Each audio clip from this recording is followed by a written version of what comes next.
On April 1st, 2010, our nation will be counted. Every person, whoever they are, wherever they live. And what we learn will transform what we know about ourselves. The 2010 census, it's a new portrait of America. The 2010 census is an exciting milestone for America. It promises to deliver accurate information about our diverse and growing population. And it's important for the future of every community.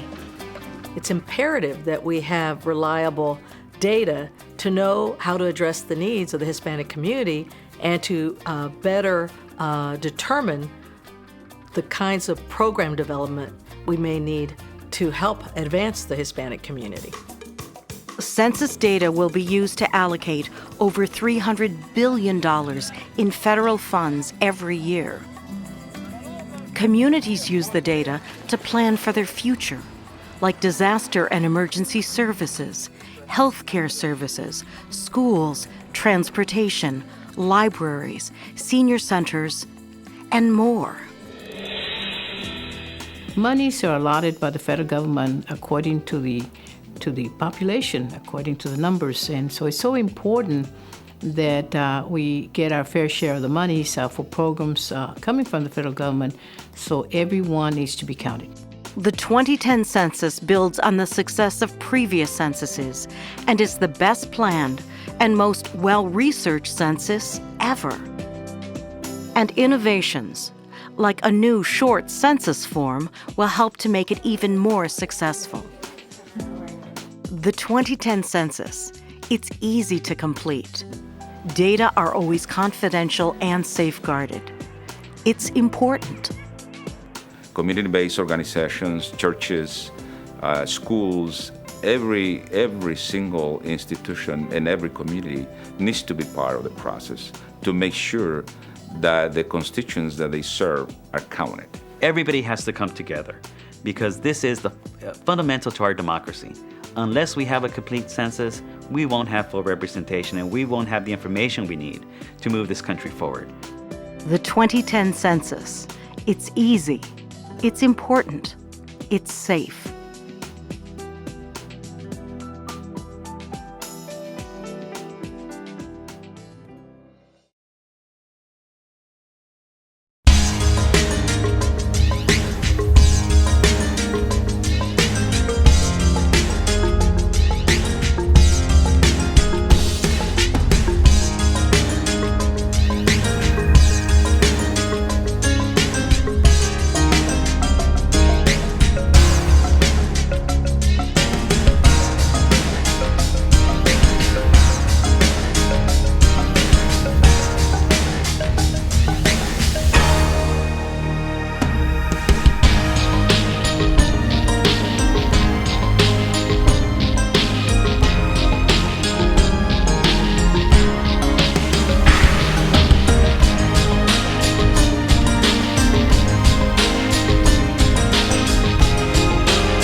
I'd like to call the meeting to order. This is let the record show, this is the rescheduled regular meeting of the Village and President and Board of Trustees, Village of Buffalo Grove, Monday, February 22nd, 2010.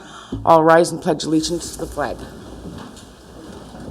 I pledge allegiance to the flag of the United States of America and to the republic for which it stands, one nation, under God, indivisible, with liberty and justice for all.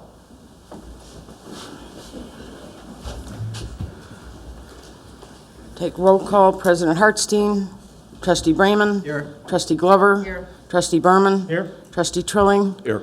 Trustee Stone. Here. Trustee Sussman. Here. Quorum established. Is there a motion to appoint a President Pro Tem for tonight's meeting? So made. Second. All in favor signify by saying aye. Aye. Aye. Opposed?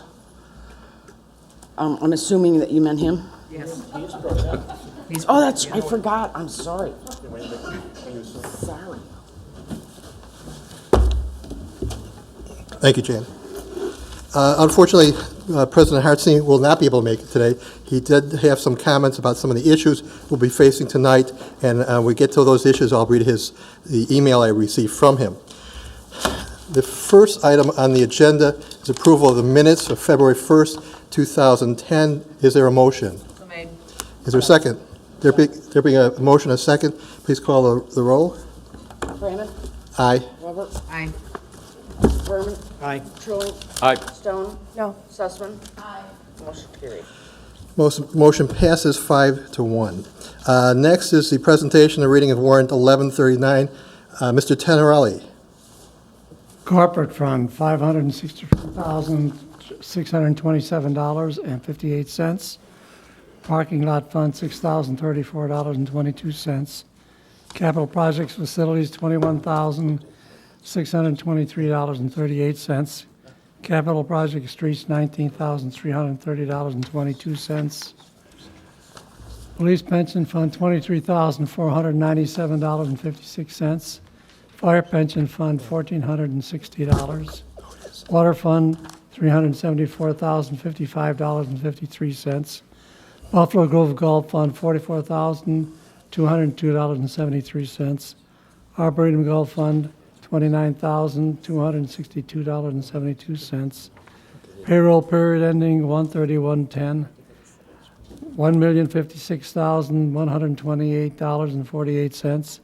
Period ending 2/14/10, $868,354.80. Total warrant number 1139, $3,007,642.32. Do we have any questions with regarding the warrant? Seeing none, do we have a motion? Made. Is there a second? Second. Motion being made and seconded. Please call the roll. Brayman. Aye. Glover. Aye. Berman. Aye. Trilling. Aye. Stone. Aye. Sussman. Aye. Motion carried. The next item is under Village President's Report. Item A, appointments to the Buffalo Grove Days Committee. We do have in our packet a list. Do we have a motion to appoint Bob Boxer, Andrew Dinkelman, Jing O'Brien, Debbie Moritz, Dan Peterson, Alan Schenker, and as well as the others that are on the second page, a list of about 30 people who are prior members. Is there a motion? So made. Is there a second? There'll be a motion, a second. Please call the roll. Brayman. Aye. Glover. Aye. Berman. Aye. Trilling. Aye. Stone. Aye. Sussman. Aye. Motion carried. Next item B, is resolution number 2010, what's that number? Number 5. A resolution supporting the Village of Buffalo Grove becoming a member of the Pension Fairness for Illinois Communities Coalition. I'll defer to Mr. Brim. Thank you. The village has been approached by the Northwest Municipal Conference, as has all members of the conference. In addition, Lake County Municipal League and the DuPage mayors and managers and a number of the other COGs in the area have approached all of their membership about becoming a member of a new coalition that's been established called the Pension Fairness for Illinois Communities Coalition. This is really a group that's going to come together and is noted in the body of the resolution to provide a voice for stakeholders who are impacted by the public safety, pension challenges and to provide a forum to work cooperatively with the state legislature on solutions that achieve pension fairness.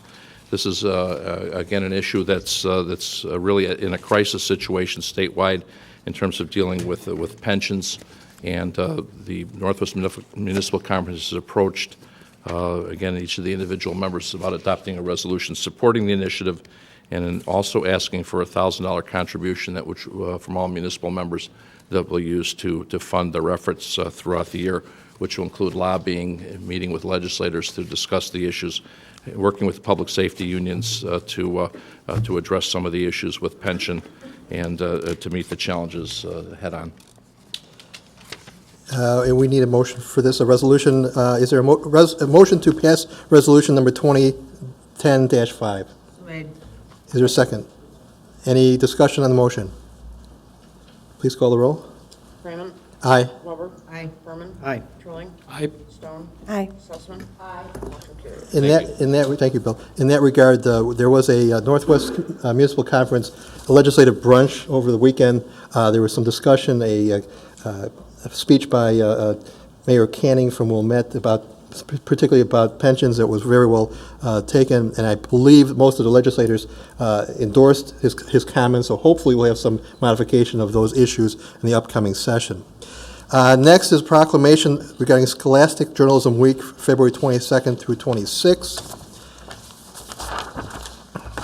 Whereas scholastic journalism has been a part of high school curriculums for decades, and whereas the goal of scholastic journalism programs across the nation is to enable young people to learn and practice the rights and to obtain the ability to express and exchange ideas, which is essential to a democracy, by writing, editing, and producing student publications. And whereas research has shown that students who are trained in and practice journalism have a higher achievement level on standardized tests and college English classes. And whereas scholastic journalists have been guided in the practice of journalism for more than 2 decades by the Illinois Journalism Education Association, and whereas February 22nd through 26th has been designated Scholastic Journalism Week throughout the country. Now, therefore, Elliot Hartstein, Village President of the Village of Buffalo Grove, does hereby proclaim the week of February 22nd through 26th, 2010, a Scholastic Journalism Week in the Village of Buffalo Grove, and congratulate the Illinois Journalism Education Association for its work on behalf of scholastic journalists and their advisors. Proclaimed this 22nd day of February, 2010. Last thing I would have is I just want to convey the condolences on behalf of the entire village board and in fact the entire village on the passing recently of Father Duffy, who served St. Mary's and the entire community for over 20 years. Thank you. Next is reports from trustees. Are there any reports? Trustee Sussman. Just a reminder that the Village of Buffalo Grove invites you to attend a free health and wellness fair. There is no cost, that's what free means, I guess, Saturday, February 27th from 9 in the morning until 12. Refreshments will be served. You can have your blood pressure checked, and you can have free blood glucose screenings, and there will be many other activities for you to participate in. So it's this Saturday at Schwaben Center. Thank you. Thank you. Any other comments? Any other reports? I know we have one from our village clerk, Jan. Just another quick report on the census. You should be getting the forms in the mail probably next week, starting next week. It is a 10-minute, 10-question questionnaire. Please fill it out and send it in so that you don't have to have an enumerator come to your house. Every person that lives in the village needs to fill that out. It is a source of revenue that we will get from the federal government, and the number of people that we have in town determines the amount of money we get. So it is to your benefit to fill it out. 10 minutes, 10 questions, please fill it out. Thanks. There was another issue that was up on the Northwest Conference legislative branch, and that is our share of the state income tax is also based upon our population, so that's really important for that as well. Any other reports from trustees? There being none, Village Manager Brim. Just Three things very quickly. One is that the monthly manager's report for the month of January has been filed and it's on the village's website under the document library. The second is to note that our board meetings in the month of March will be rescheduled for March 8th and March 22nd, so that's the second and fourth Monday rather than the first and third. And then we'll be back on a regular schedule beginning in the month of April. And the third item I have is I'm really pleased, and Greg Boyson's come to the podium, but the suburban branch of the American Public Works Association has recognized the Village of Buffalo Grove for one of their projects, and it was actually noted that the White Pine Drainage Channel Improvement was identified as their 2010 Environmental Project of the Year for projects costing less than $5 million. This was an initiative that the village talked about for a number of years in terms of addressing stormwater management. It was really one of our first projects of dealing with stormwater management a long time in Cook County. It also had a nice recreational element between Lions Park and down to the Alcott Center on Bernard Drive. And Greg is here, and we believe we have a representative from the APWA is here also. I don't have a representative. Oh, okay, okay. To present to the village president, the president pro tem. Thank you. And thank you, Greg. And this, again, was a really nice project that the village was able to bring in and address a lot of issues, recurring issues in Cook County. Hopefully, some point in time, we'll be able to complete that project, and that would run it up from Bernard up to St. Mary's and then to the park properties over here on Filet Cook Road. But again, that'll be over the course of time, and if the project is deemed acceptable and by the residents that are along the White Pine. So thank you, and on behalf of the APWA, we received this recognition. And I want to thank staff. We've been working on this for years and years. Yes. And staff has done an excellent job. But anybody who hasn't seen the improvements, I suggest you go there in the spring or summer. It's a very, very nice project, worked out well for everybody. So I congratulate staff. Thank you. And that will conclude my report. Very good. The next item is under special business. The first item is recognition of the Starlight Synchronized Skating Senior Team.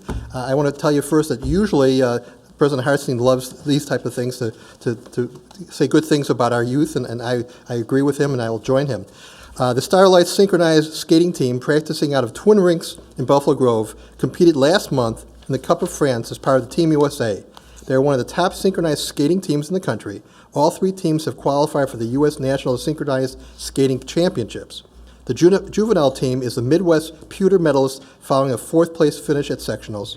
The novice team is the Midwest bronze medalist following a third-place finish at sectionals. The senior team recently returned from the French Cup synchronized skating competition in Rhône, France. As an international competition against teams from Canada, Finland, France, Germany, Japan, Russia, Sweden, Switzerland, and the U.S., the Starlights finished 9th, which is the highest finish for an American senior team. A special thanks is to Ms. Lena Scott at BG Residence for coordinating with staff, and we recognize all of them today, and I'd like to name those people, those who are here today, and ask you to come up. We've got a little gift for you. Cara Donato.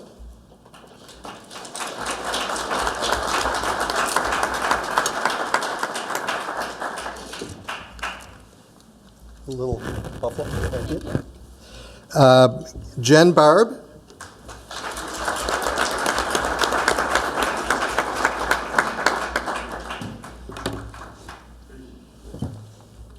Thank you. Bianca Jackson.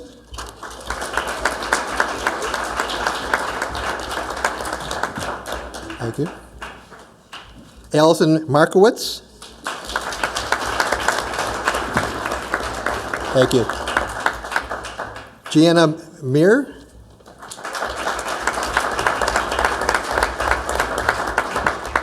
Thank you. Alyssa Nola.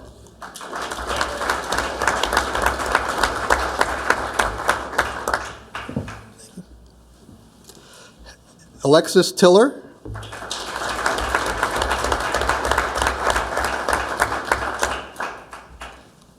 Thank you.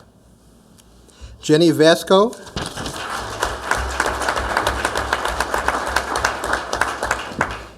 Thank you. Rudy Baruch.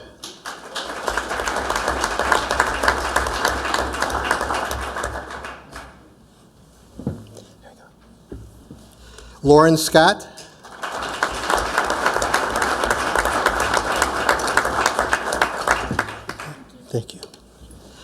And one of the coaches, Laura Kaplan.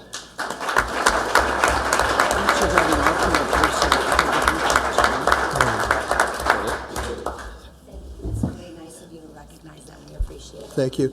We congratulate you. It's very exciting. Oh, who do we miss? Oh, Erica Wenson. And there's how about Julia, too? Is Julia here, too? Julia. There you go. I'm sorry. Thank you. And we do have a number of other Buffaloes for those who couldn't appear today. We congratulate you. We're really excited for you. Congratulations.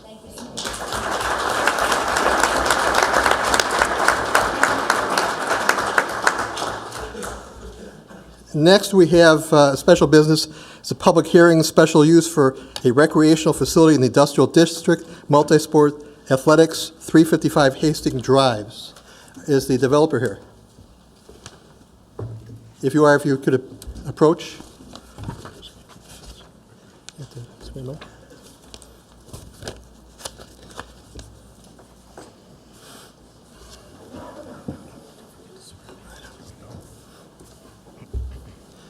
Can you please identify yourselves? Anybody who may testify, if you could identify yourselves?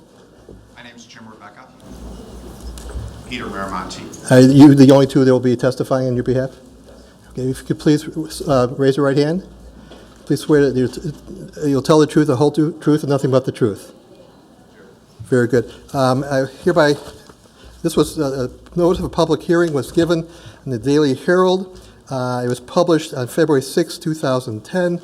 A notice before the Village of Buffalo Grove in the council chamber. The subject is petition to the Village of Buffalo Grove for approval of a special use for a recreation facility in the industrial district. The petitioner proposes to operate an indoor facility for sports training, including volleyball and baseball. Again, there's a publication certificate from the Daily Herald, and it has been published in the Daily Herald. And I'll first ask staff to give some comments. Thank you. Very briefly, this is a matter that was referred to the board for public hearing on January 18th, 2010. Again, Mr. Rebecca and Mr. Miramonte are partners in multi-sport athletics.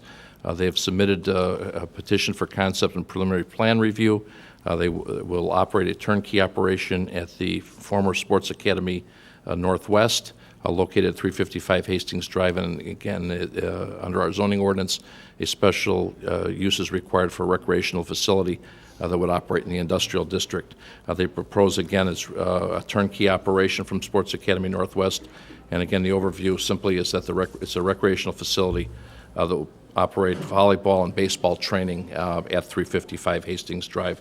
They are here this evening to fulfill the requirements of the zoning ordinance regarding special use. And as noted in Bob File's memo dated February 22nd, the petitioner should address the special use criteria of the village's zoning ordinance for the board and for the satisfaction in addressing the requirements of the zoning ordinance. Thank you. Do you have any type of presentation, anything you'd like to explain to the board? We really don't. Why don't you tell us a little bit what type of facility it is, what your intended uses are, things like that? Yes. The facility is a turnkey operation. We plan on offering training for volleyball and baseball, individual, small, group training. That's pretty much the majority of what we're doing. Now, if I may, there was, before you took over, have you taken possession of the property yet? Have you taken possession of the property as of yet? No. Okay. Currently, or previously, there was another use similar to yours there, is that correct? And there was the Sports Academy Northwest, and that was granted, Mr. Brim, a special use, is that correct? That's correct, in 2007, under ordinance 2007-5. And that was basically for the same purpose. It's the same purpose as you're using it for. It was used in the intended purpose for Sports Academy Northwest, is that correct? Yes. Okay. Is there anything different that you're going to be doing that they did?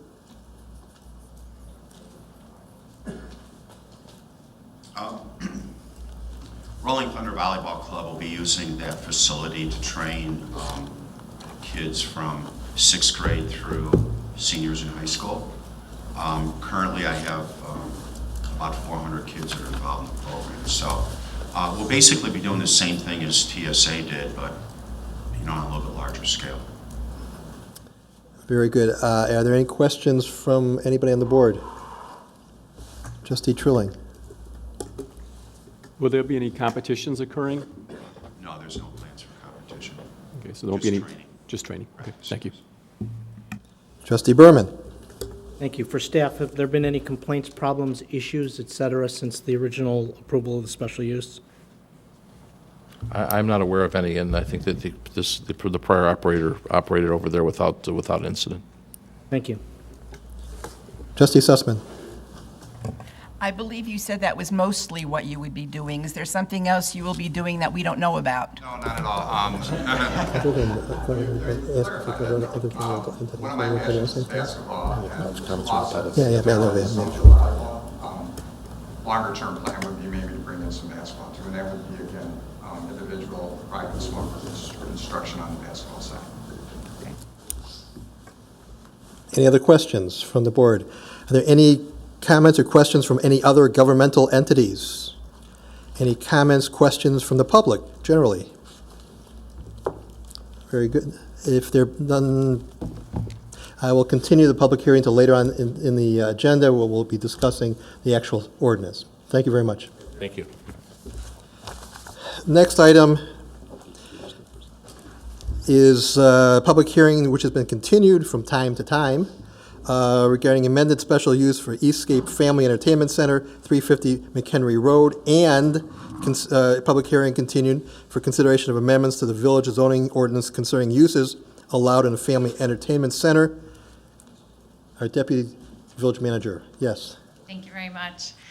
Just briefly for the record, the first public hearing was opened on October 5th, and it was continued, as Trustee Brayman indicated, a number of times to this date. The petitioner, Mr. Bill Feldgraber, is here with his team, and I know he'll do the introductions of his team, but he has petitioned the village to amend the special use for the Family Entertainment Center to provide a number of different things, but one would be to utilize a portion of the facility for an event room that would be called the Arena, and in addition to private events that would be coordinated there, they are proposing to coordinate dance parties within that facility. The board has seen a number of different reports from the village staff in this regarding this proposed use, and as you know, we've gone through a number of different drafts of the ordinance, which is the latest version is before you in your packet. There was a new proposal that we met with Mr. Feldgraber and his team, and there is a report from the police chief dated February 15th, which is in your packet. That staff recommendation relates to having uniform officers on site for all dance parties, which would be dance parties that are primarily where dancing is the major activity, and they would be open to the public. Included in the chief's report is a February 16th memorandum from Deputy Chief Wagner and Commander Husak, also addressing the law enforcement recommendations and the concerns with utilizing a private security firm. There are four major changes that were made from the last draft, that the draft of the ordinance that the village board saw, and probably the most notable one relates to the uniform police officer presence, which the staff is recommending that it be included in the ordinance if the board is going to take a vote this evening. Without any further delay, if the board is comfortable, I'll turn it over to Mr. Feldgraber and he can introduce his team. Thank you.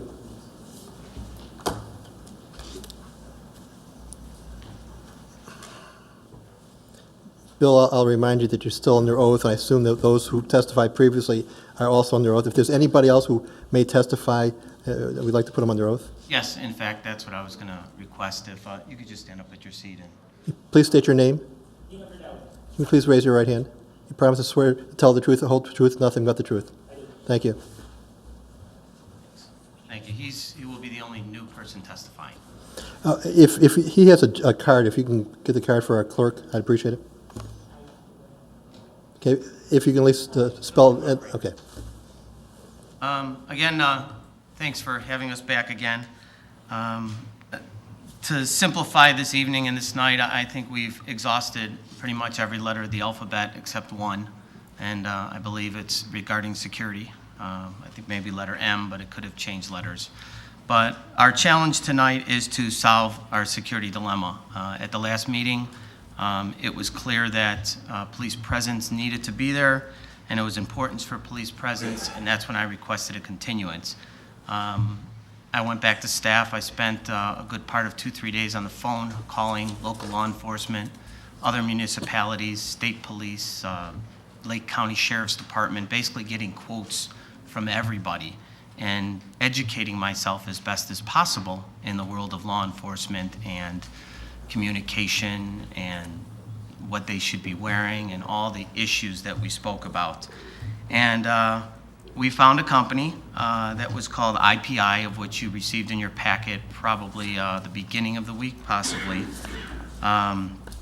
which fit all the credentials that we were looking for with one major change, and that's changing from 2 police officers and 3 security to offer up 5 police officers. And these would be active police officers that are off duty, either state police, other municipalities, wherever they may come from.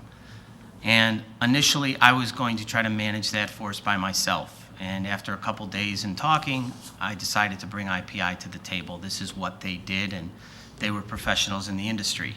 They were excited about it. We brought them in. They toured the facility twice. They put proposals together. We thought everything was great and fine until Friday. Friday afternoon, I get a phone call from the owners of IPI, and they took their contract off the table. They wouldn't explain to me why, but it was the 3rd time that I've hired a security company that is owned by law enforcement personnel, and they pulled their contract off the table. I said, I have a meeting in 5 days.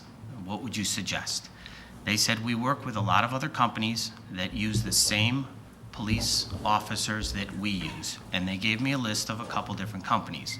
I called all the different companies, kind of found out a little bit history about each of the companies, and I selected a company out of Rosemont. And the name of the company is Selden Security Services. The general manager of the company, Dino Gardelia, is with us tonight. And what I would like him to do, just 1, from a professional standpoint, and 2, from where I'm not up here again talking about security for the 8th time, is to tell you about his company, about himself, how long they've been in business. What you received at around 4 or 5 o'clock this evening, you may have gotten a short email from myself along with a contract from the security company. What they have done is they have pretty much copied the IPI contract to a T regarding the number of men, the number of women, the posts, the hours of operation, the type of security personnel they'll be sending us. They basically just accepted all the parameters, so you're not reading something that's brand new 2-3 hours before a meeting.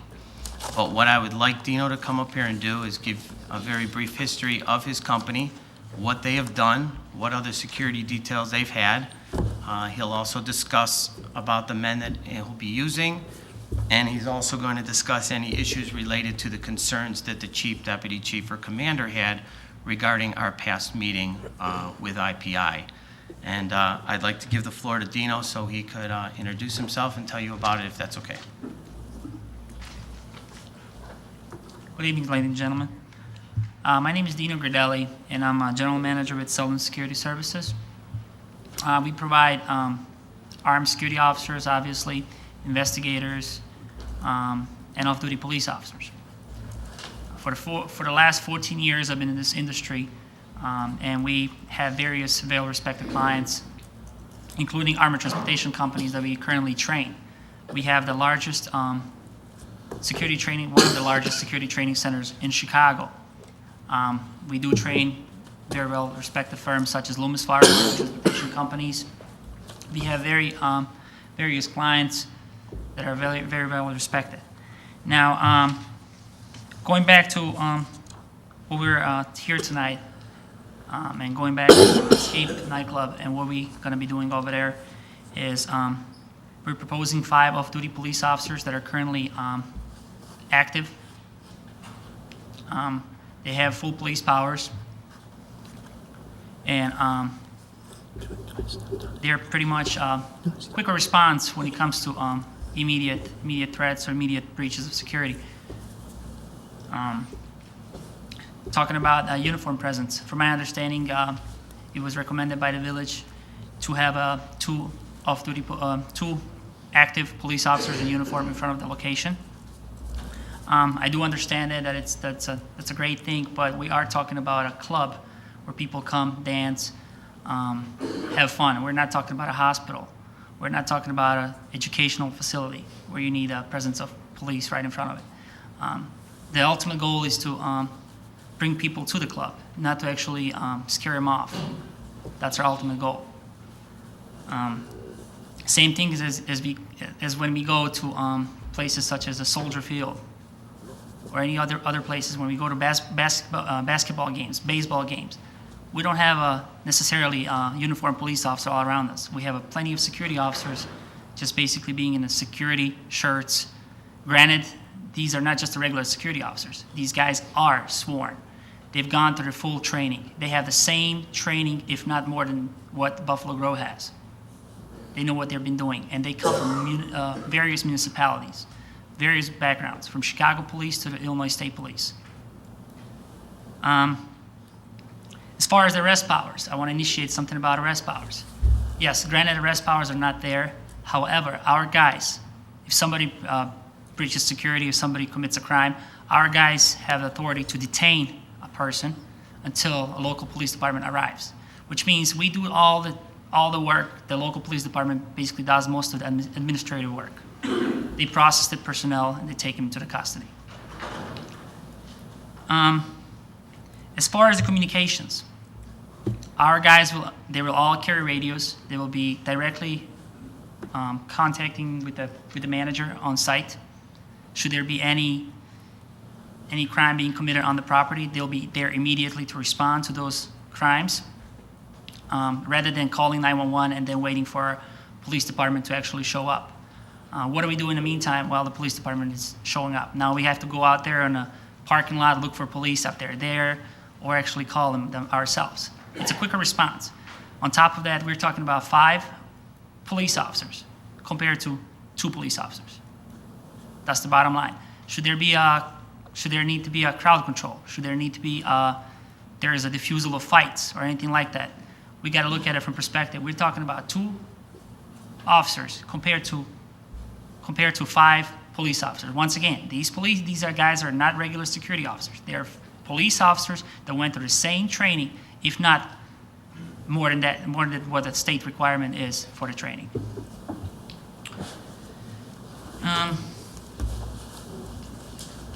As far as us, we've handled these kinds of situations. We handle the clubs. Currently, I have in Waukegan a club called Long Sing. We do that Fridays and Saturday nights. Granted, it's about 500 people capacity. We do not even use the police officers. We use regular armed officers who obtain their regular 40 hours of training mandated by the state of Illinois. And so far, we have never had any issues. Well, we did have issues, but I'm not saying any extreme issues where people got extremely hurt or anything like that. We've been able to control the crowd. We have a great relationship with the Waukegan Police Department. And we got to understand, the club that we do right now is located next to the public housing where we have a lot of gang activity, a lot of crimes. And so far, we've been able to control it. We haven't had any problems. We're accredited by Better Business Bureau. We have single complaints against us. We've won #1 security company by the Des Plaines. For last year, we were #1 security company. We won by the Des Plaines.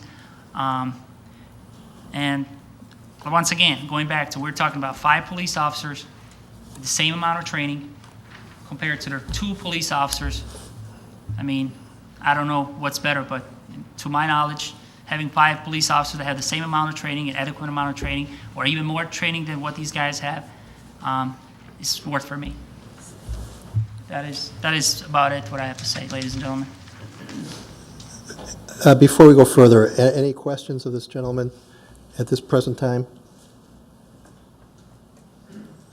Trustee Sussman? Yes. You mentioned several times that the training that your employees have is better than the training or more than the training that the police have from the Village of Buffalo Grove. I'd like to know what that training is that makes your people better than the Village of Buffalo Grove police officers. As I stated, some might have the same amount of training or more amount of training because we have sergeants that work for us that went through various extensive training. Then some of the municipalities go to a metro training, which is a regular training, 4 months, compared to Chicago Police that goes, for example, for 6 months. So that's what I meant by saying extra training. Not better, maybe extra, but not better than the Village of Buffalo Grove's. To my knowledge, they all go through the same academy, so I don't understand why wouldn't it be better. There are only several academies in the state of Illinois, and all these police departments go through the same academies. So I don't understand why wouldn't it be better or adequate or the same. Chief Polinsky, could I ask you that question?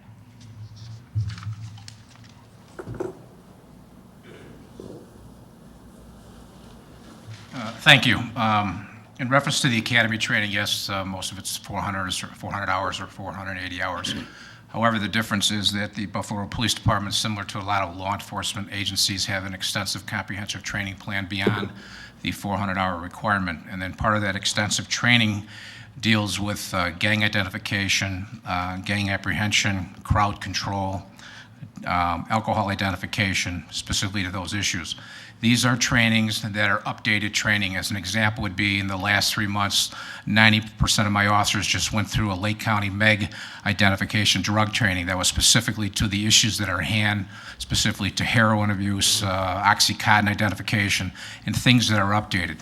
The additional training that Buffalo police officers have, they work very closely with issues that surround this community, along with the communities of Wheeling. They have alert systems that provide that information. So we are constantly getting updated training, both in terms of formal training, roll call training, specifically to the issues that are addressed in dance clubs specific.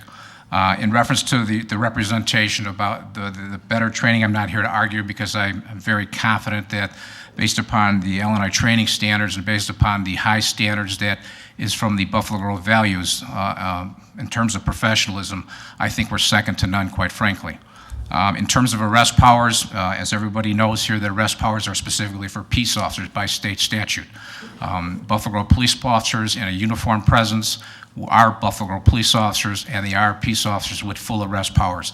In a security capacity, there's a limited capacity based upon the color of law. When they're acting as police officers, yes, they have the power to detain. They do not have the power to arrest in the Village of Buffalo Grove. It's not given to them by state statute or by ordinance.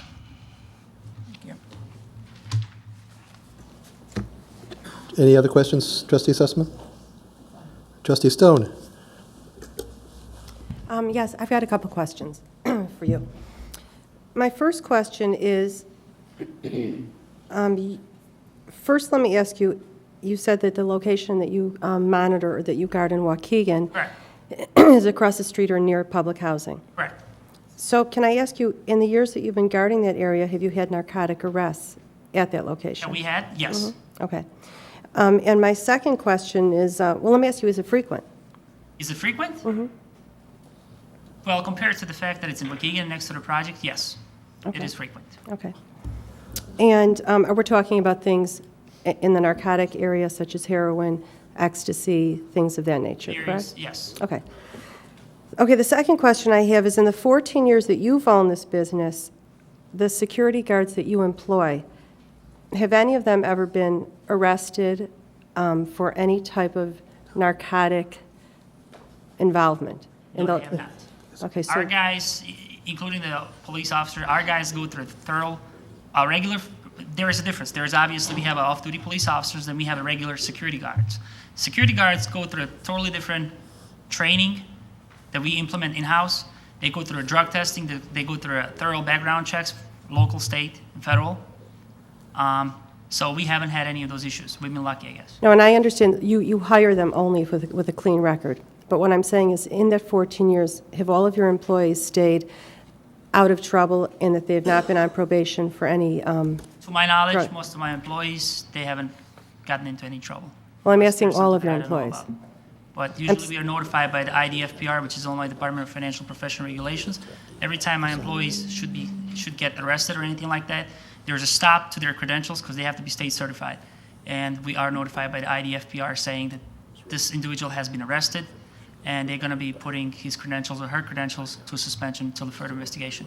Okay, so by law, if any of your employees break the law regarding narcotics, you have to be notified? Yes, Okay, so so in the 14 years, that has not happened? it hasn't happened.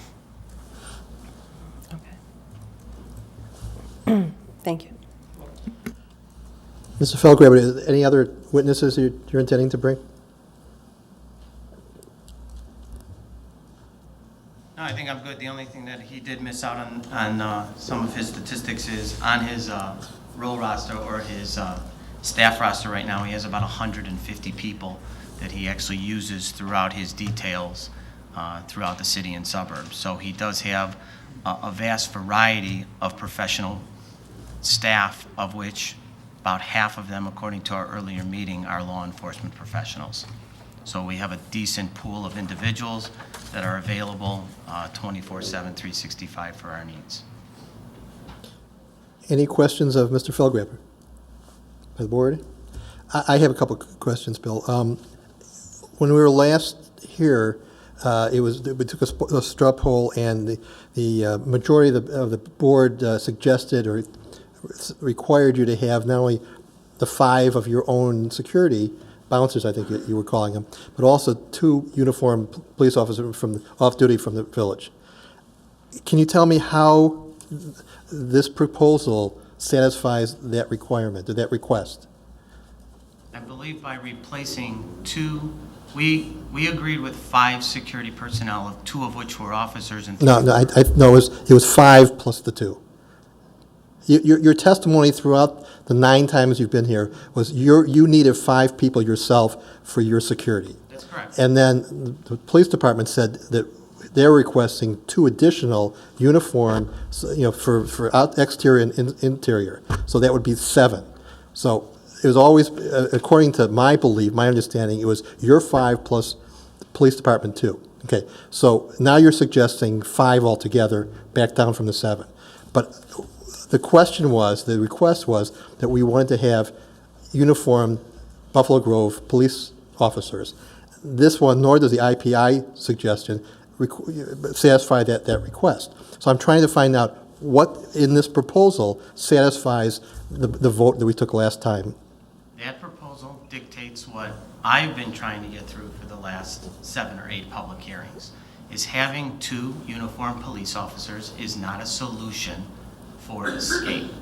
And I continue to change from 5 security guards to 2 police and 3 security guards. And then we went to 4. Then I brought it to 5. Then I brought in an outside company. I think I have done everything I can to protect escape, protect the village of Buffalo Grove and the outlying communities with this final proposal of bringing on 5 officers, law enforcement officers, to watch the dance club, besides the additional management and security and staffing I have in the rest of the building. And what you have in your hand is the best we can do, and it is, to our feelings, it is probably safer than any previous conversation we've had. Okay, so I just want to make sure I understand. This, if I'm not mistaken, this Solden Security Services is not really much different than what you suggested originally with the 1 or 2 gentlemen from the city of Chicago who had an operation, or from Blue Line, the same concept. Is that correct? No, on the other proposals, we looked at 2. No, but the concept being off-duty police officers. That's correct. And not uniformed. That's correct. Okay. I have a question for the chief, if I may. Chief, I'm not sure about the training, but we know the supervision of our officers is top-notch, right? I believe so. Concern that I would have if, first of all, the police powers, these gentlemen who are off-duty police officers from other municipalities do not have police power, right? They're not functioning as peace officers as provided by the state. That's correct. Okay. In the event of an arrest, if your officers are not on site, what would happen? What would we need in order to prove a case in the circuit court? It is the practice of the state's attorney's office involving cases involving physical restraint that requires the testimony of the individual that observes the violation and the individuals that are actively involved in the restraint of an individual. along with the police presence as far as any testimony, reference to observations of witnesses, or any information of police officers that can provide. Okay, so your police officers, if they weren't on site, would be there in testimony as far as what statements were made, but anything as far as an occurrence witness would have to be from those gentlemen who we have no control over. The village has no control over. That would follow the policies of the state's attorney's office. Okay, and if you're a uniformed police officer from the village, you would have, presumably you and we would have some control over if they were going to be there and when they were going to be there. Yes, it would be a requirement that if the uniform officers were present at the time of the arrest, they would be required to testify based upon the state's attorney's practices. Thank you. Trustee Sussman. Well, Trustee Brayman, you hit on something that I've been thinking while I've been sitting up here. When the last meeting ended, I was so sure that the ending was that you were going to decide whether you were willing to hire the 2 Buffalo Grove police officers or not, and you were going to come back and let us know what your decision was. I did not think we were going to see another proposal or another 2 proposals. I thought you were going to say, yes, I'm going to do that, or no, I'm not going to do that after you went and looked over your expenses and your records and everything else. And that's where I thought we left it. Was that not how we left it? That was my impression. Any follow-up question or? I just don't know how we got to this point again. It's like a new point, like starting all over again. I don't believe it's starting all over again, and that was when we proposed this new concept to staff, they encouraged that we bring it forward.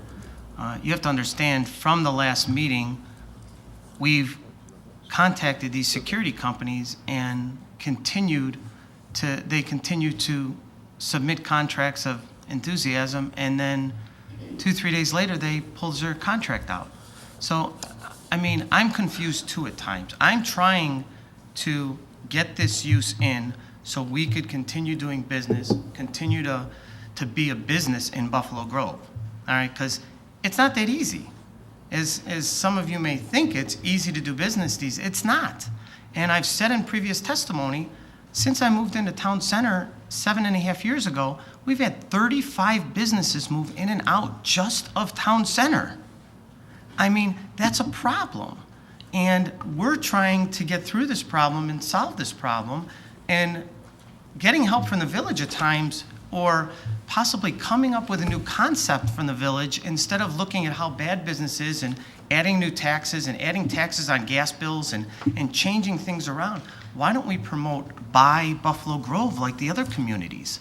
Let's buy us. Let's keep people coming to Buffalo Grove. Let's come up with incentives like Highland Park and Deerfield, where if they spend so much, they could win gift certificates to shop in their community.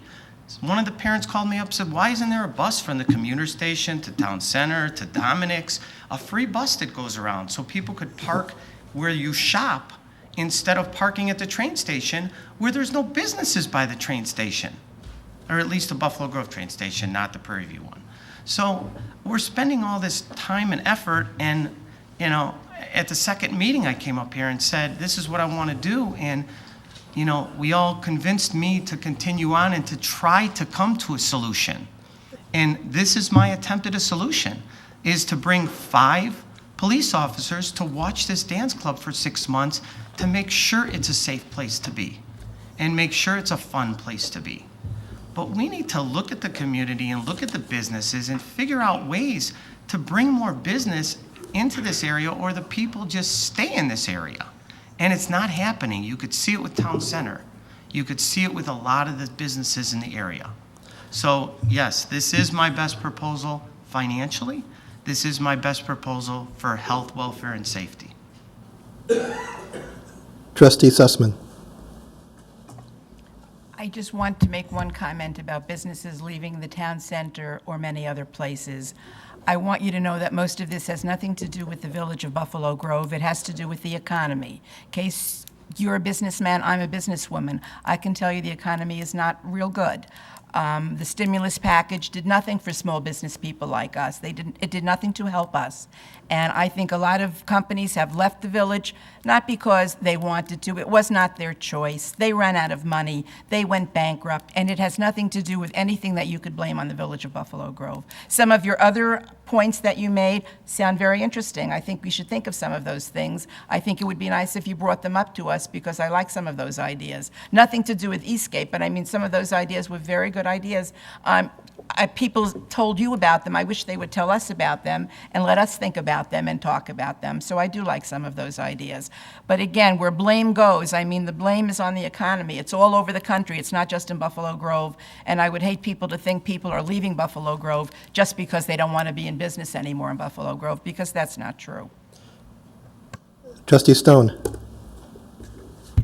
Well, Bill, you bring up great points, to echo what Trustee Sussman said,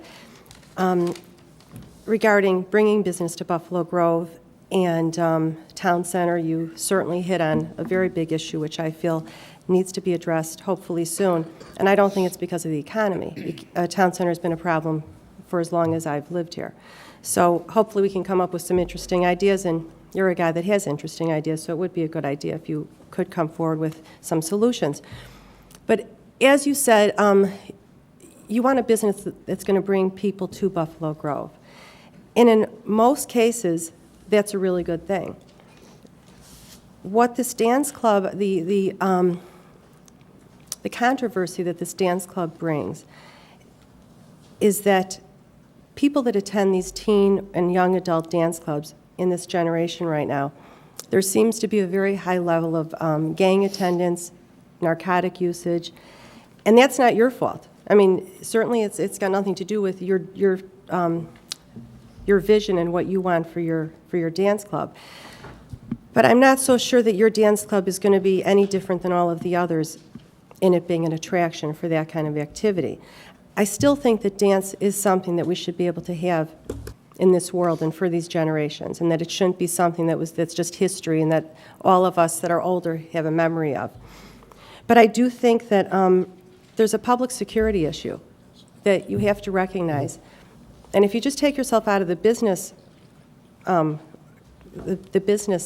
equation, and just as a citizen of Buffalo Grove, with children that will be attending there, young adults, still children that will be attending there, people are a little concerned, or very concerned, as you know. This is why this is an ongoing issue, because there is this issue of, in our society right now, not just Buffalo Grove, every affluent suburb, and really everywhere, affluent or not, but affluent is getting hit the hardest with targets of selling heroin, which is simply a powder, $5 a hit. It's a dangerous situation. Kids are dying.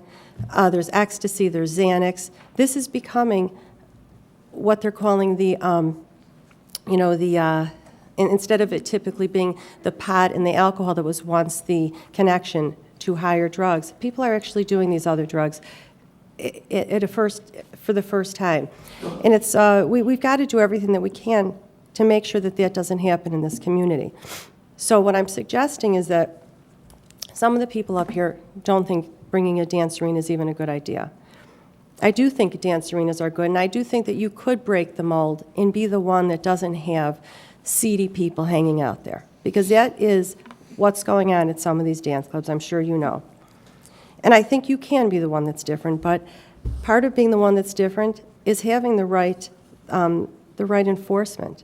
And the difference between the private security that you're suggesting and Chief Belinsky and the Buffalo Grove Police Department is that Buffalo Grove, the communication, being the liaison between our board, our government, and you, it's much different than if you have a private security company. And there's an accountability that's just built in that I don't think you really could deny as a factor that is there. Now, I know that you want to trust this man, and I know that you, sir, want to trust all of your employees.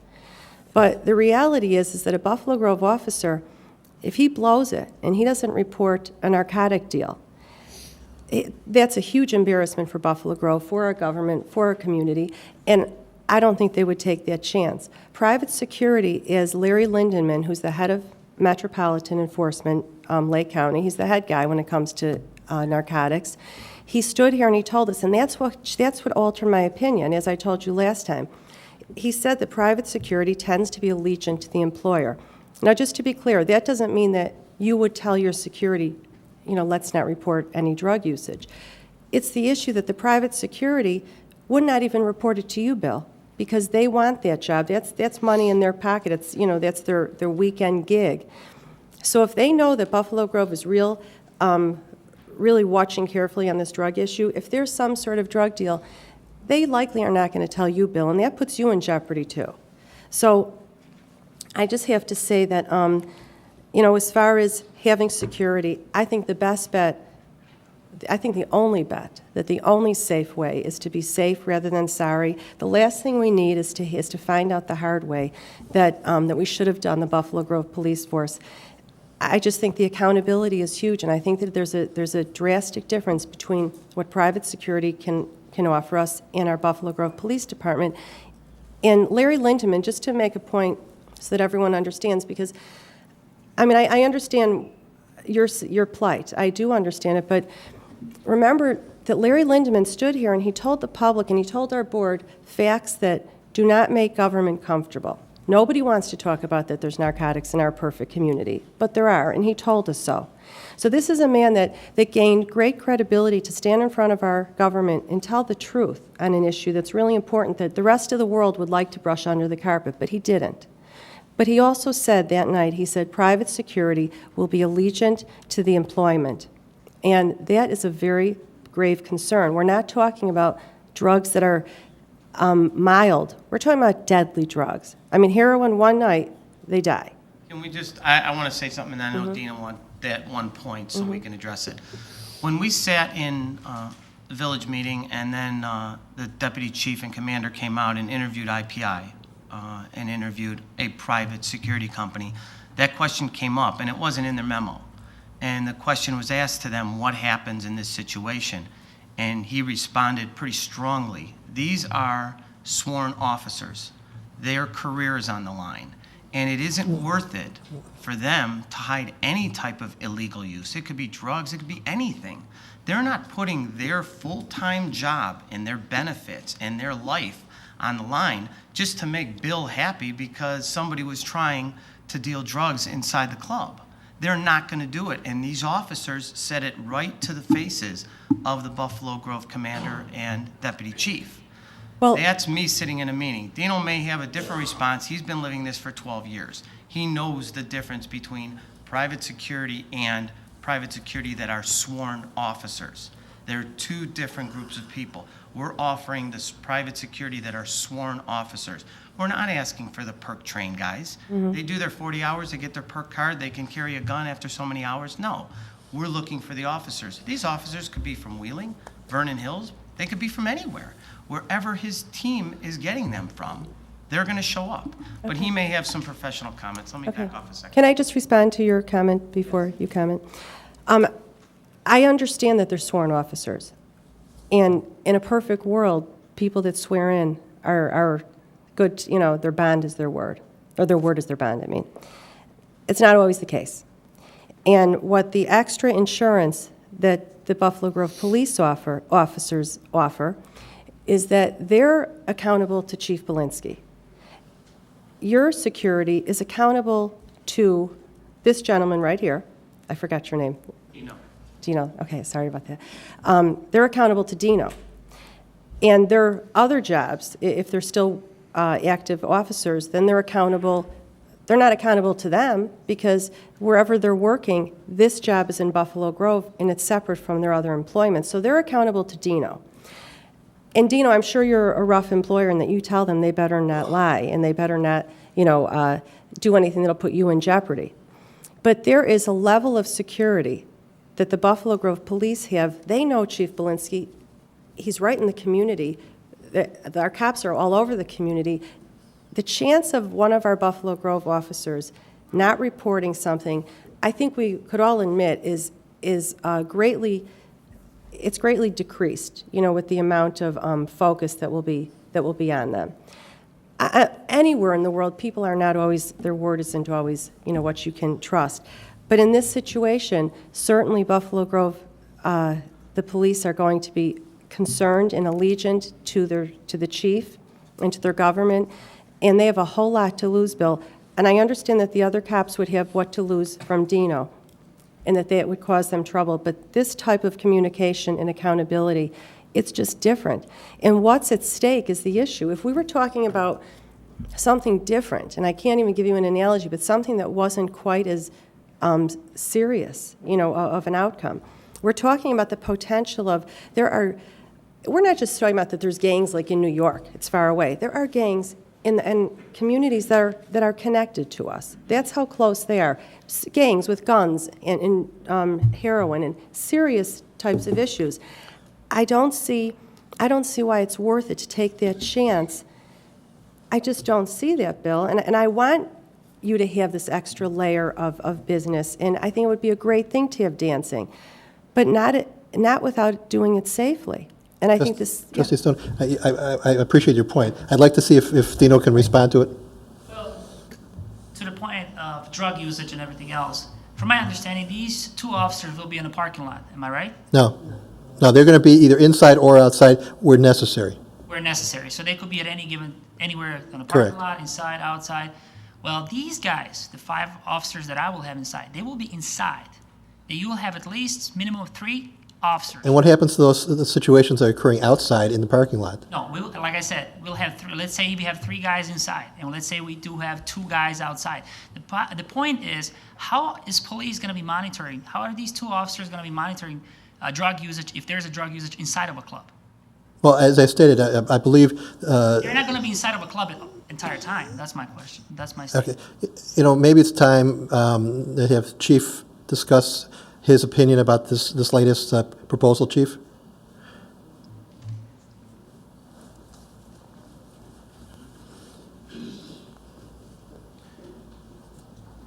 I'm sure that we all agree that this whole dance club concept is new to the village of Buffalo Grove. And it's always been the police department's intention to work in a cooperative effort with the deployment or hiring of whatever Bill Feldgraber and his authorities move forward. Certainly, this issue is clearly in a dance club environment dealing with the issues we talked about of drugs, alcohol, violence, criminal damage to property, public nuisances. We have to have a cooperative effort, and it's always our intention since the get-go is to work with the assistance of Bill Feldgraber's team, whether they be police officers or security people. And there's certainly no guarantees that whether it be 2 uniform officers or 4 uniform officers and 5 off-duty police officers from Bill's establishment that we're going to be able to address all problems. We're certainly going to do our best. In summation, I would just like to say that these officers from the Buffalo Police Department represent your values, the values of this agency, and that's about professionalism. They represent your values from a uniform deterrence standpoint because they're highly trained professionals. They're highly educated individuals. They are constantly going through updated training both on a national and local level. The accountability factor that several of the trustees mentioned is so true. They're accountable to the people that they serve. They're accountable to government, they're accountable to the police department, and they're especially accountable to the citizens of Buffalo Grove. They represent the values of Buffalo Grove. They understand the workings of what affects this community. They understand the passion that several trustees have in terms of narcotic enforcement. They understand the passion of integrity from our elected officials. These are values that you can't put a price on. These are values that your police officers represent in dealing with issues related to a dance club.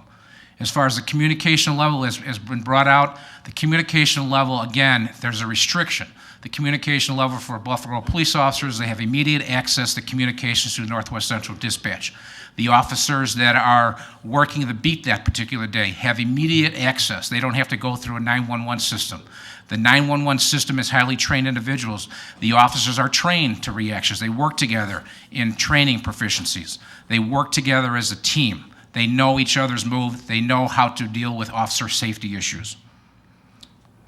Again, I can't stress enough that the arrest powers are limited, but more importantly, This is all about the values of your community. And these police officers, since day one, when they leave that academy, they know, excuse my language, they know very well what you represent and what I represent. And I think that's important. You can't put a price on it. Thank you. Thank you. Trustee Berman? Okay. Trustee Sussman? I'd like to ask Bill Race a question. May I? Absolutely. Bill, what happens if these private security guards are accused of violating civil rights? Who would get sued in that instance? Not the village, because the village doesn't have the power or authority over those individuals to make them accountable to the village. So it would just be on their own? Yes. Them and their employer. The village doesn't employ them. Any other questions? At this time, I would like to read, as I stated before, President Hartstein had emailed me some comments regarding this matter and the red light camera question as well, and I think it would be appropriate to read his email at the present time. The escape proposal initially in concept of providing a recreational outlet for our young people was a commendable idea. However, in order to allow same, it must grant a special use, which means that it must be shown not to have a detrimental effect on the public welfare or on public safety. After weeks of continued hearings, I have become convinced that grappling not whether, but what kind of security is needed, coupled with the testimony of our own police department and MEG, it is readily apparent that the proposed use would be detrimental to our public safety and general welfare. It is clear that not dancing itself, but a dance hall of the type proposed would attract people from around the area, which would necessitate more police protection both on and off the premises. No use, however, admirable that would potentially have an adverse effect on our community is worth the risk to our public safety and welfare. I consequently strongly urge that the board reject the special use. At this point, Bill, at one point, I think the question was raised to you as to whether or not if you wanted to move forward, if there was going to be a requirement that we use the two police officers from the village. Is it still your position that you would not move forward if that's the desire of the board? I do have a question for the chief. Has there ever been a situation in, I don't know, go back 5 or 10 years where Buffalo Grove police officers worked a detail within the village or the community as an individual, where the business person would just pay them directly and not through the village of Buffalo Grove, where the business owner took on all that liability and responsibility?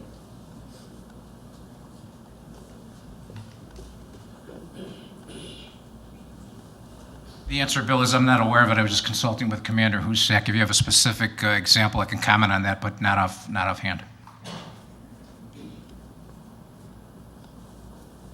Obviously these past couple weeks I've just been struggling trying to get a solution that works for everybody. And I would love to use the police department, and I'm trying to figure out a way. And I was calling, trying to talk to people, and I remember when I was building Escape about maybe 7.5 years ago. These guys were here for months and months at a time, and they needed police officers. Or the hotel that I dropped off, they needed a police officer overnight. And when I would drop these guys off at night, there would be Buffalo Grove police officers working there. It used to be, it's the Wyndham now, it used to be the Hilton Garden. And to my understanding at that time, and that's why I asked going back, they worked for the Hilton, and they were Buffalo Grove police officers. They didn't work for the village. So if you could just explain, maybe my data's wrong, or that could be a solution. Now, maybe I misunderstand your question. Bill Felgrab is correct. We've had several police officers work at the Wyndham or at the Hilton that it was.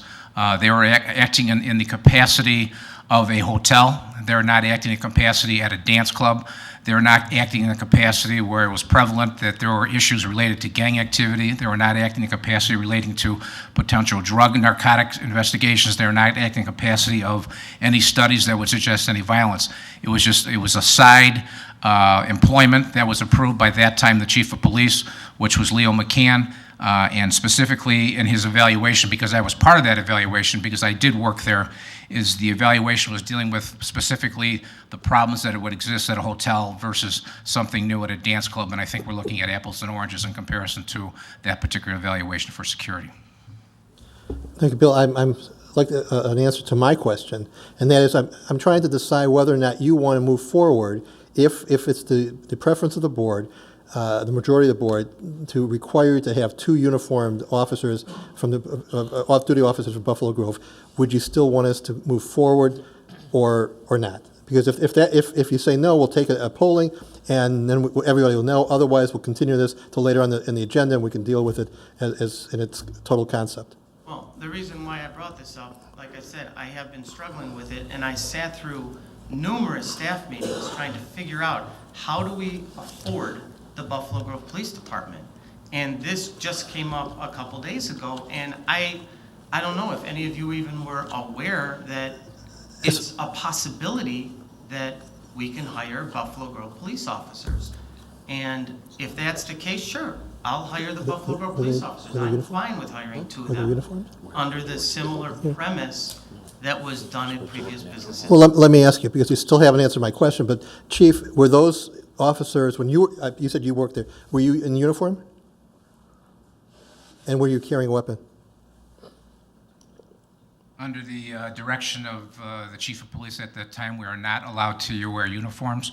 We are not allowed to use any type of communication device. We're not allowed to use any equipment belonging to the village of Buffalo Grove. We're not allowed to use any leads information. And specifically to your question, absolutely not. We are not allowed by policy to wear uniform. Okay, thank you. Bill, again, I want to move this on. We've been doing this for 8 or 9 meetings. It's gone on and on and on. We're covering the same information all the time. What would your position be if the board, and majority of board, chooses to require you to have your security, 5 security plus 2 uniformed off-duty Buffalo Grove police officers? Would you move on? If you do, if you choose to do that, then we'll move to the next question, which is the ordinance itself. Are there any other comments from the trustees based on this new information? I don't see any lights lit. Any questions, any comments? No. Well, the other problem I have tonight is there's a person missing. So, even the event we get to a vote that's 3-3, we're not getting anywhere anyways. Well, I know. I think based upon his comments, I don't know if it's going to do you any good. I know, and it's disappointing after 8 or 9 public hearings that we've gotten to this point. And it's, I don't know. I'd love to give you an answer, and or just I am in a very, very difficult situation that I never thought I'd be in. I could sit with my team and defer a little bit as you move on through the agenda, but Here's what I suggest. We'll take a polling, and to see to whether or not the polling that we took last time, as far as whether or not we will require your 5 plus 2 uniformed off-duty Buffalo police officers. And if it's a majority, then obviously we'll continue this till later on the agenda. You guys go caucus, talk, and then we'll deal with it at that time. Fair enough? it's fine. Okay. I'd like to have the polling is whether or not, let's see, what's the condition M? Is condition M in the special use condition, which, is this the one that was deleted, or? You aren't going to find it in there. Okay, the new one would be, the operator will be required to have a minimum of 5 security personnel present during all hours when a dance party is scheduled and in progress, which security personnel are dedicated solely to providing security for the dance party. The security personnel shall include a minimum of 2 current or retired law enforcement professionals. No, that's not. You won't find it there, trustee. Okay, it's current- in the ordinance, Bill? It was in a previous, no, it's in a previous draft as far as the 5, what I call the 5 plus 2, what you call the 5 plus 2. Okay. I think everybody knows what that. Okay, the polling will be whether or not you will be requiring, under the special use, that Escape have 5 of its own security personnel plus 2 off-duty uniform Buffalo Grove police officers present at any time when the arena is open.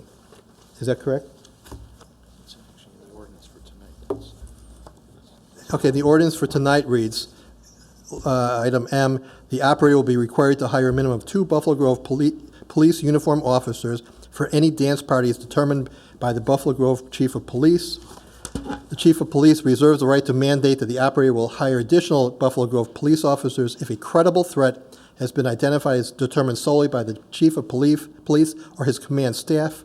Upon request by either Village of Buffalo Grove or operator, a review of the security plan and safety of the special use granted herein shall be conducted. A police review may not be requested by the operator within the first 6 months of operation and may not be conducted more frequently than 2 times per calendar year.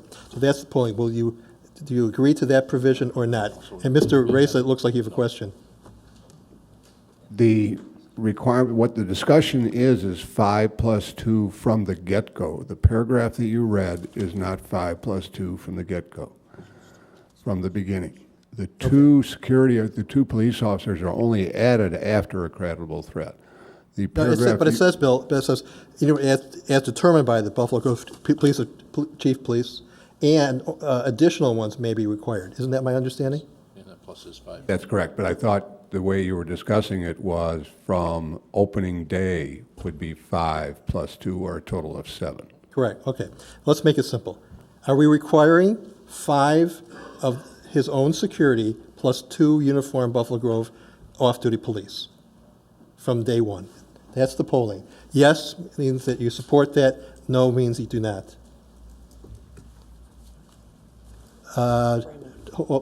Trustee Trilling. I don't mean to complicate the matter any more than it already is. However, by the way you're suggesting this polling, it appears that this may be the only option that you're affording the vote to occur. I may be in favor of this, if you will, just so that it shows them in favor of 2 Buffalo Grove police officers, but it may not also reflect the fact that there may be a different scenario that I also favor. So maybe there is a way of phrasing this to say that would we be in favor of this particular situation, not to say only that we are in favor of this situation. By way of, you follow where I'm going with this? Or you don't? Are you offering another alternative? No, I'm just trying to merely restate what you had stated, in which case this may be an option. It doesn't necessarily mean in another polling, there's another option that may be available that other people may also vote in the affirmative. You'll find out. But we need some finality. That's the concern. If you say an option, well, then we're going to go through every different option. Well, what's the preference of the board? Anybody have a comment? Trustee Berman?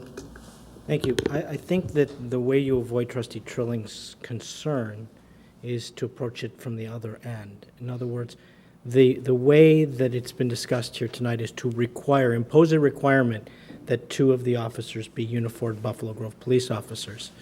The question, I think, for the board, and I think the telling question will be whether the members of the board would be open to an alternative that does not require uniformed police officers. That way you get a definitive read on the perspective of the board, and Mr. Feldgräber can make a decision, because then he'll know that his option is uniformed police officers or not. Thank you. That's right. Is that acceptable by the rest of the board? Okay. Jan? Let's identify again the question. Yes would be that we will require uniformed police officers. No would be that we will not, we are not imposing the requirement that the security be provided by uniformed police officers. Okay. Raymond? Yes. Glover? Yes. Berman? No. Trilling? No.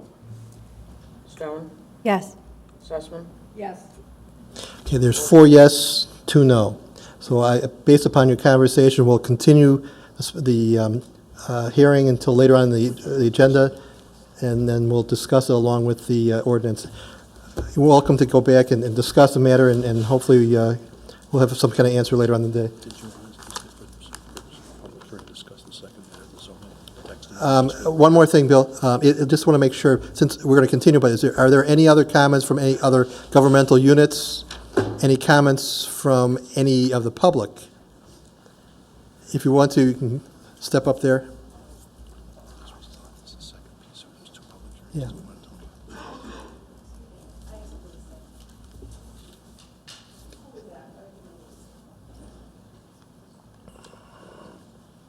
My name is Julie Swislow Harris, and I've lived here since 1979.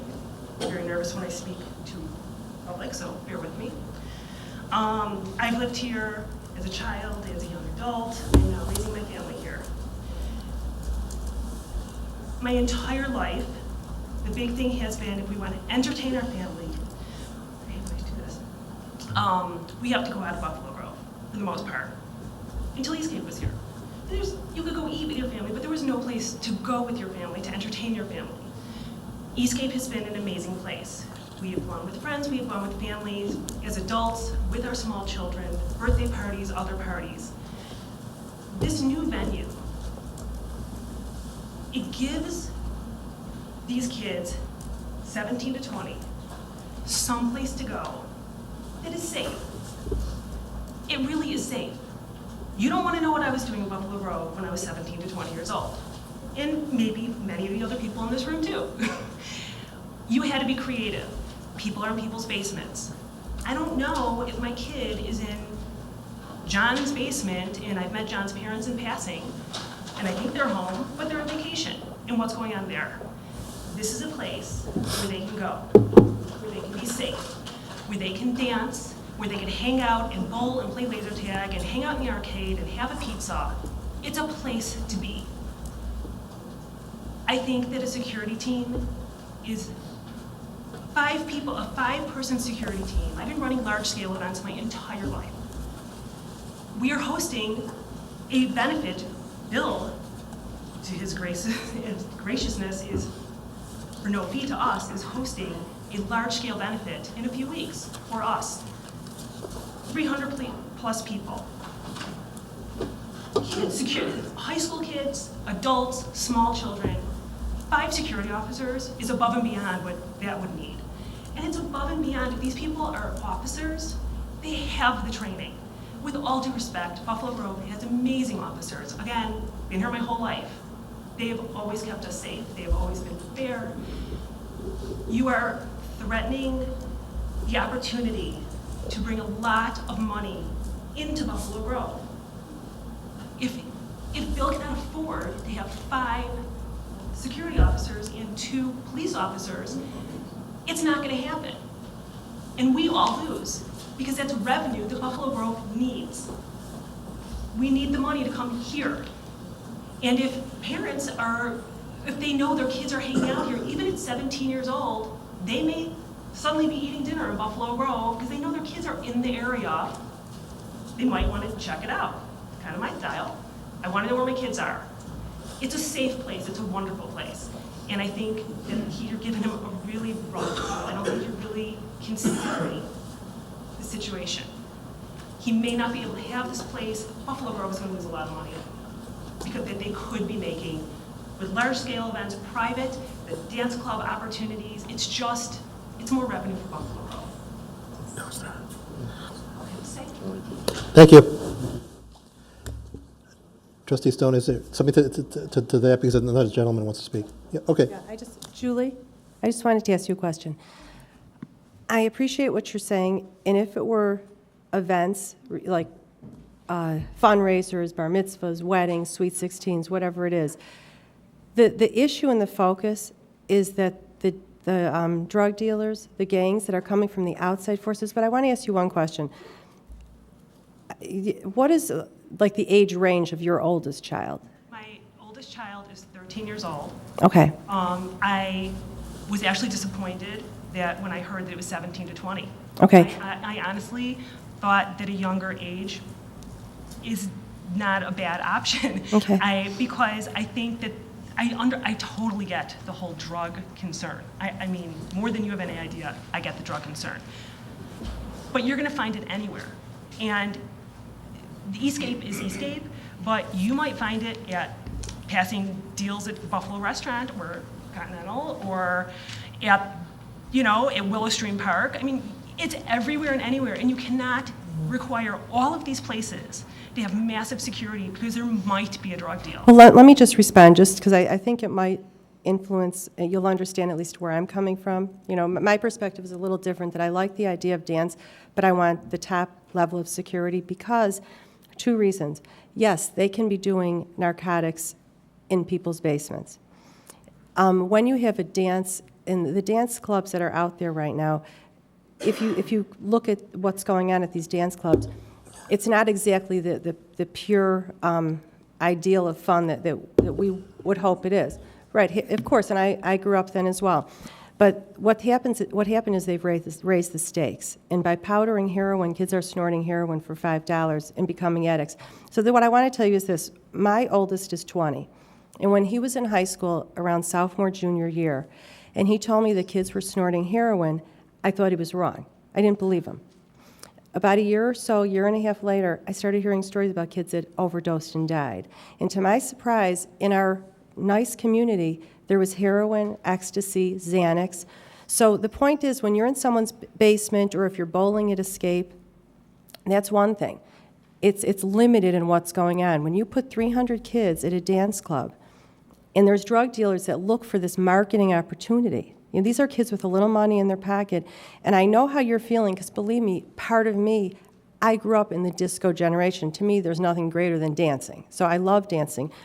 But we do have to put some insulation and some protection, insurance, that what's out there that wasn't out there when you and I were growing up. Yeah, there were some bad things, of course, but what's going on now, Julie, is truly mind-blowing. So I just wanted you to know that. Thank you. One more thing is you mentioned about different events.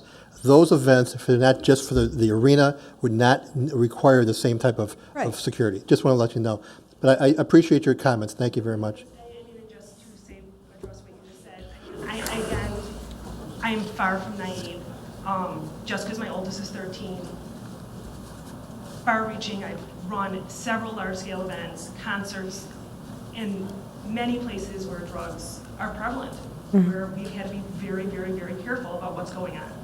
The truth is that if kids want it, they're going to find it, and if they don't want it, they're going to walk away from it. And it's our job as parents to do the best of our ability. And I know that you sometimes have no control. I mean, I get it. But the point is that dancing or no dancing, it could still happen there, bowling or in laser tag or in the bathroom. It could happen anywhere at any time.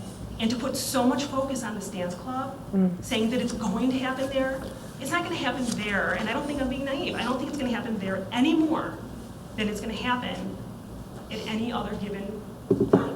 These places are known to be targeted. Please. Okay, we need to move on because we've got a huge agenda and there are other people who have to speak. Thank you very much. I appreciate your comments. Me too. Good evening. My name is Jeff Berg, and I'm a resident of Buffalo Grove. And 3 weeks ago, I stood before you and I spoke to you about this dance club. I had more of a voice at the time, so I do apologize. But I'm very pleased to know how tonight turned out. With the vote of requirement of two active duty uniformed Buffalo Grove police officers. At least that's the way that 4 of you have voted. I'm still questioning why the 2 that voted not to have uniformed officers are discounting so much what Chief Polinsky has to say, or Larry Linderman of Lake County Megs. It just puzzles me that when the police and the people who are in charge of our safety and security as residents of Buffalo Grove state that they are concerned, that we all shouldn't be concerned. And we're not saying don't do this. We're saying make sure that it's safe. Provide the uniformed police. So again, I'm very pleased and I thank you for that decision this evening. I'm hoping that we'll continue to require the 2 police officers along with a strong contingent of security. I do have a couple questions, and actually it was brought up by Mr. Feldgraber and the young lady who just spoke. And I don't remember this really coming up. Maybe it came up in the meetings 9 meetings ago, but how much revenue are we talking about for this for Buffalo Grove. We don't get a cut of the entry fees. I don't expect these young people to buy a lot of food. So are we talking revenue on drinks? My understanding, Bill, correct me if I'm wrong, we have no amusement tax, so there's no tax or revenue from any tickets or entry fee. The only thing would be from, as you say, additional food or drinks, alcohol, et cetera, that would be generated. Sales-based tax, that's correct. Okay, have we done an analysis to understand how much revenue we actually expect? Because we spent a lot of time on this, and we're talking about spending a lot of money potentially in policing the community, even beyond what the police have to support, even beyond the 2 security. So I'm just wondering, have we done a full analysis? We haven't, okay. Another question that I have is, what is the liability if this board were to go ahead and make the decision to not require police officers, and there was an issue, violence, injury, death, and in listening again to Chief Polinsky and Larry Linderman of Lake County Megs and reading the document that was produced on February 15th, this is excellent reading, by the way. I would recommend it to anybody who really wants to know what the police think about the situation of hiring private security versus uniformed police and recapping the concerns they have.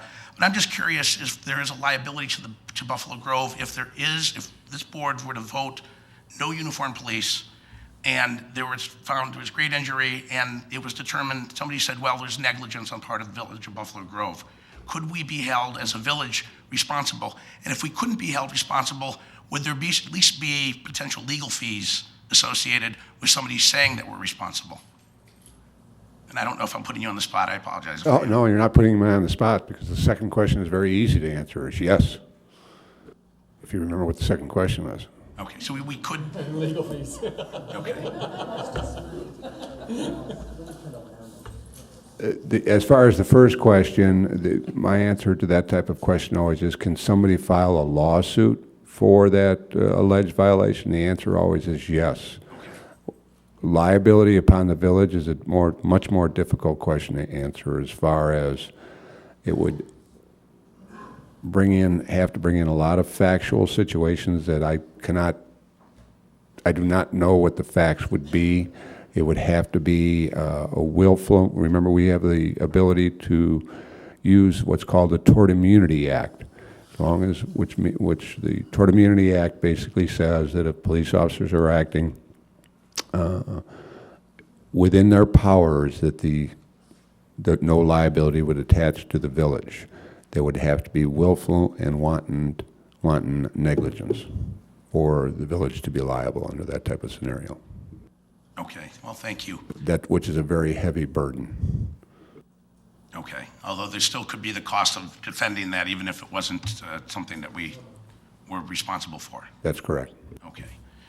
Well, again, I appreciate the opportunity to talk. I'm hopeful that the escape team can come up with a way to satisfy the board and bring the Stance Club to fruition with the safety and security of the village of Buffalo Grove residents in mind first.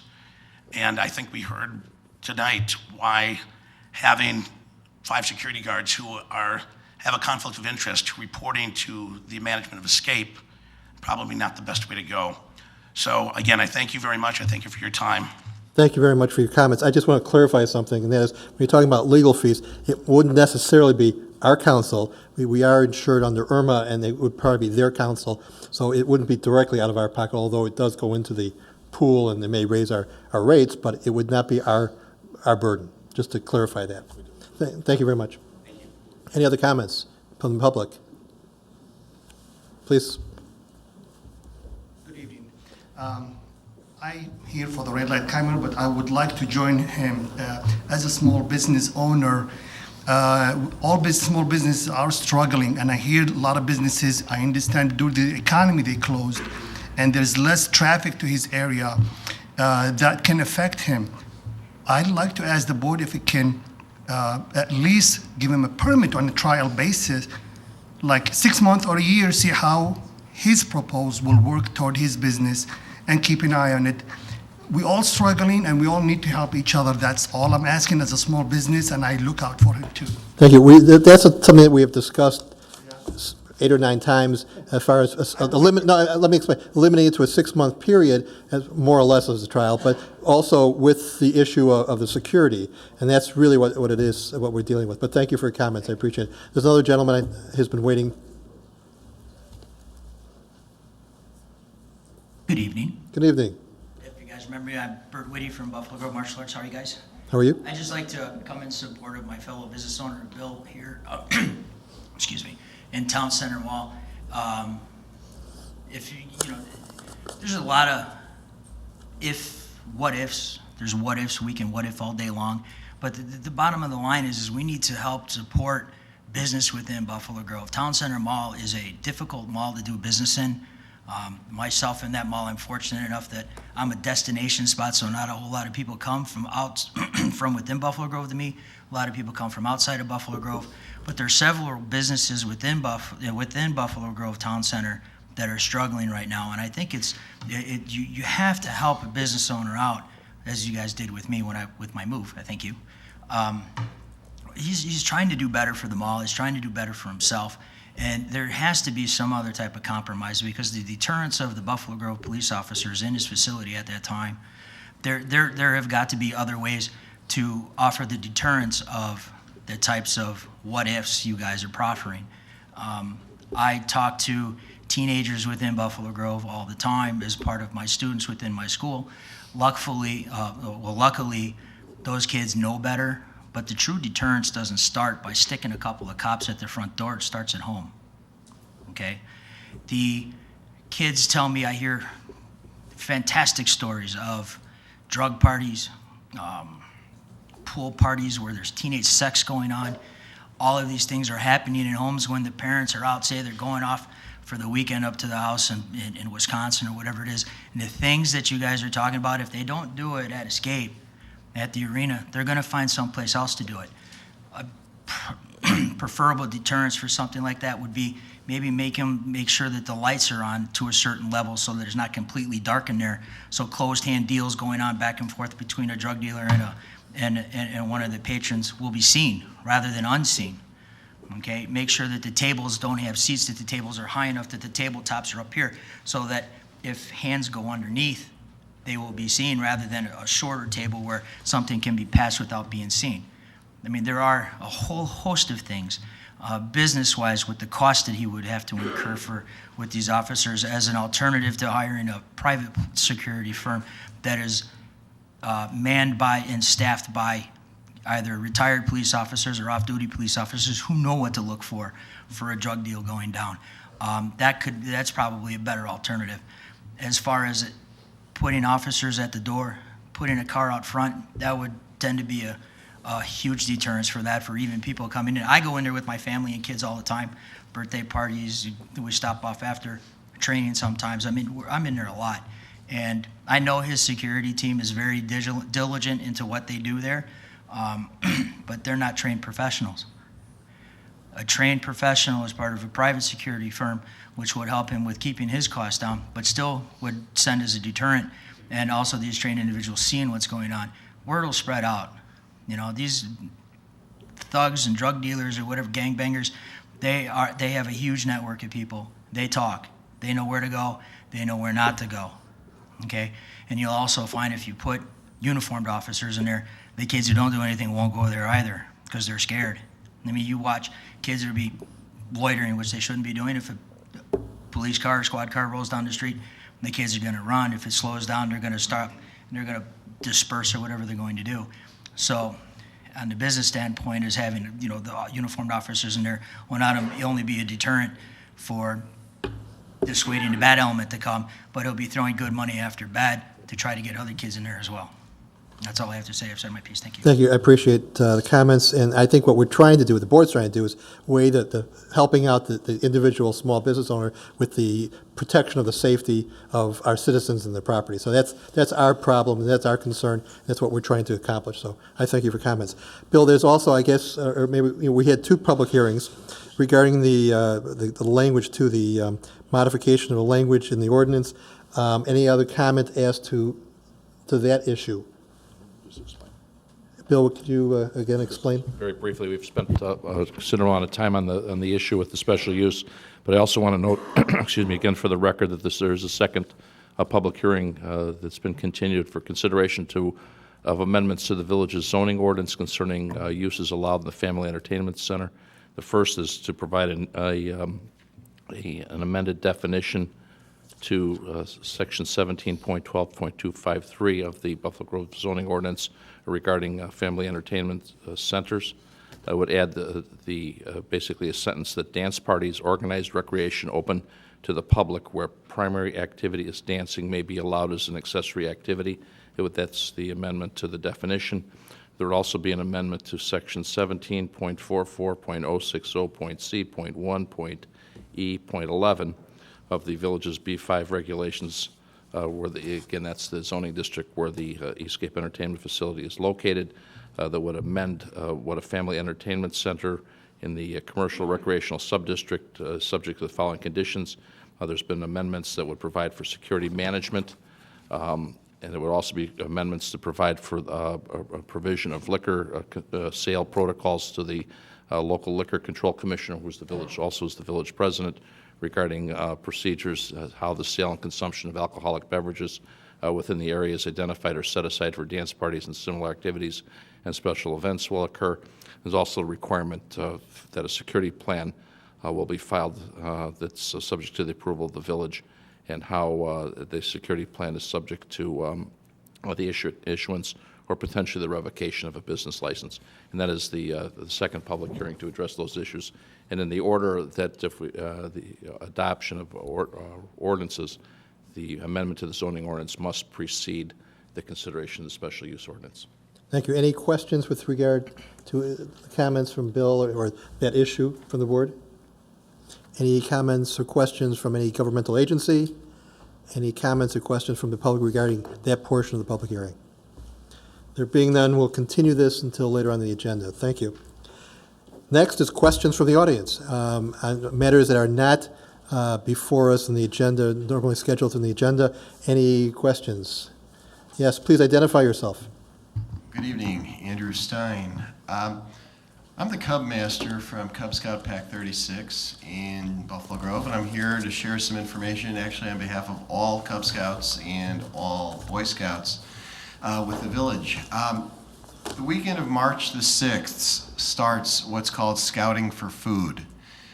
Sometime during that weekend, a Cub Scout or a Boy Scout will probably be coming to your door and hanging a bag on it with instructions about donating food to the local food pantries. I would ask that you please, when you get that bag, take it in. You know, in the past we've had some windy days that weekend, but please take it in and consider making a donation. We will come back the next weekend. If you put it out by 8 a.m., we'll just pick them up from your doors. So if you would, please support the local food banks. Thank you. Thank you, Andy. Next is the consent agenda. All items listed on the consent agenda, which are available in this room this evening, are considered to be routine by the village board and will be enacted by one motion. There will be no separate discussion of these items unless a board member or citizen so requests, in which event the item will be removed from the general order of business and considered after all other regular agenda items. I'll turn this over to our village clerk, Jan Sarabian, to read the consent agenda. Thank you. The first item is ordinance 2010-7, granting a variation to Buffalo Grove Sign Code, Section 14.20.010, the green at Chevy Chase, southwest corner of Johnson Drive and Milwaukee Avenue. The Zoning Board of Appeals, by a vote of 5-1, recommends to the Village Board to grant the request made by the green at Chevy Chase, 1701 Johnson Drive, for variation of sign code, Section 14.20.010, pertaining to residential district, for the purpose of installing a ground sign that, with the increase of the grade by 1 foot 2 inches above the approved established grade, would exceed the maximum height limitation of 5 feet in vertical distance as measured from the approved grade to the highest point of the sign pursuant to the exhibit submitted. Resolution 2010-6, approving the reaccreditation agreement between the Village of Buffalo Grove and the Accreditation Council of the American Public Works Association.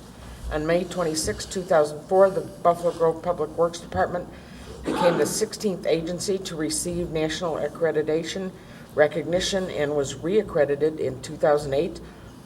Approval of this resolution is recommended in order to enable the department to continue to participate in the APWA reaccreditation continuous improvement program. This process would be projected to result in the department's next reaccreditation being awarded in 2012.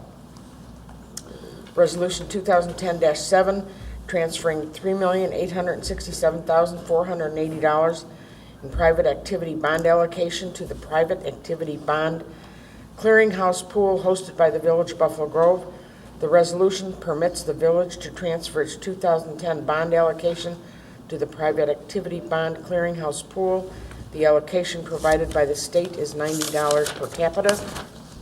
Approval of motor fuel tax audit 2006 to 2008. The Illinois Department of Transportation conducted a 3-year audit from 2006 to 2008 of all sources and uses of funds. A summary of their audit concluded that the records pertaining to the receipt and disbursement of the motor fuel tax fund are true and correct and in agreement with the records maintained by the Department of Transportation. The audit summary report is presented for board approval. Approval of easement agreement related to High School District 214 concerning the village-wide drainage improvements project. In order to provide for elements of the proposed village-wide drainage improvement project, an easement is necessary, and the subject agreement provides for such easement under district property at the north end of the Buffalo Grove High School site. And finally, certificate of initial acceptance and approval, Fairview Estates, partial acceptance. The village engineer recommends with reservation for final lot grading that the certificate of initial acceptance and approval for the Fairview Estates subdivision be approved. Staff recommends approval of all items on the consent agenda. Anybody want to take anything off the consent agenda? Anybody, member of the board? Any member of the public wish to take anything, remove it from the consent agenda? Now, do we have a motion? So made. Second. There being a motion, a second, please call the roll. Freeman. Aye. Glover. Aye. Berman. Aye. Trilling. Aye. Stone. Aye. Sussman. Aye. Motion carried. Thank you. Next is under ordinance and resolutions. Item A, ordinance number 2010-8, approving a special use for a recreation facility in the Industrial District Multi-Sport Athletics, 355 Hastings Drive. Trustee Berman.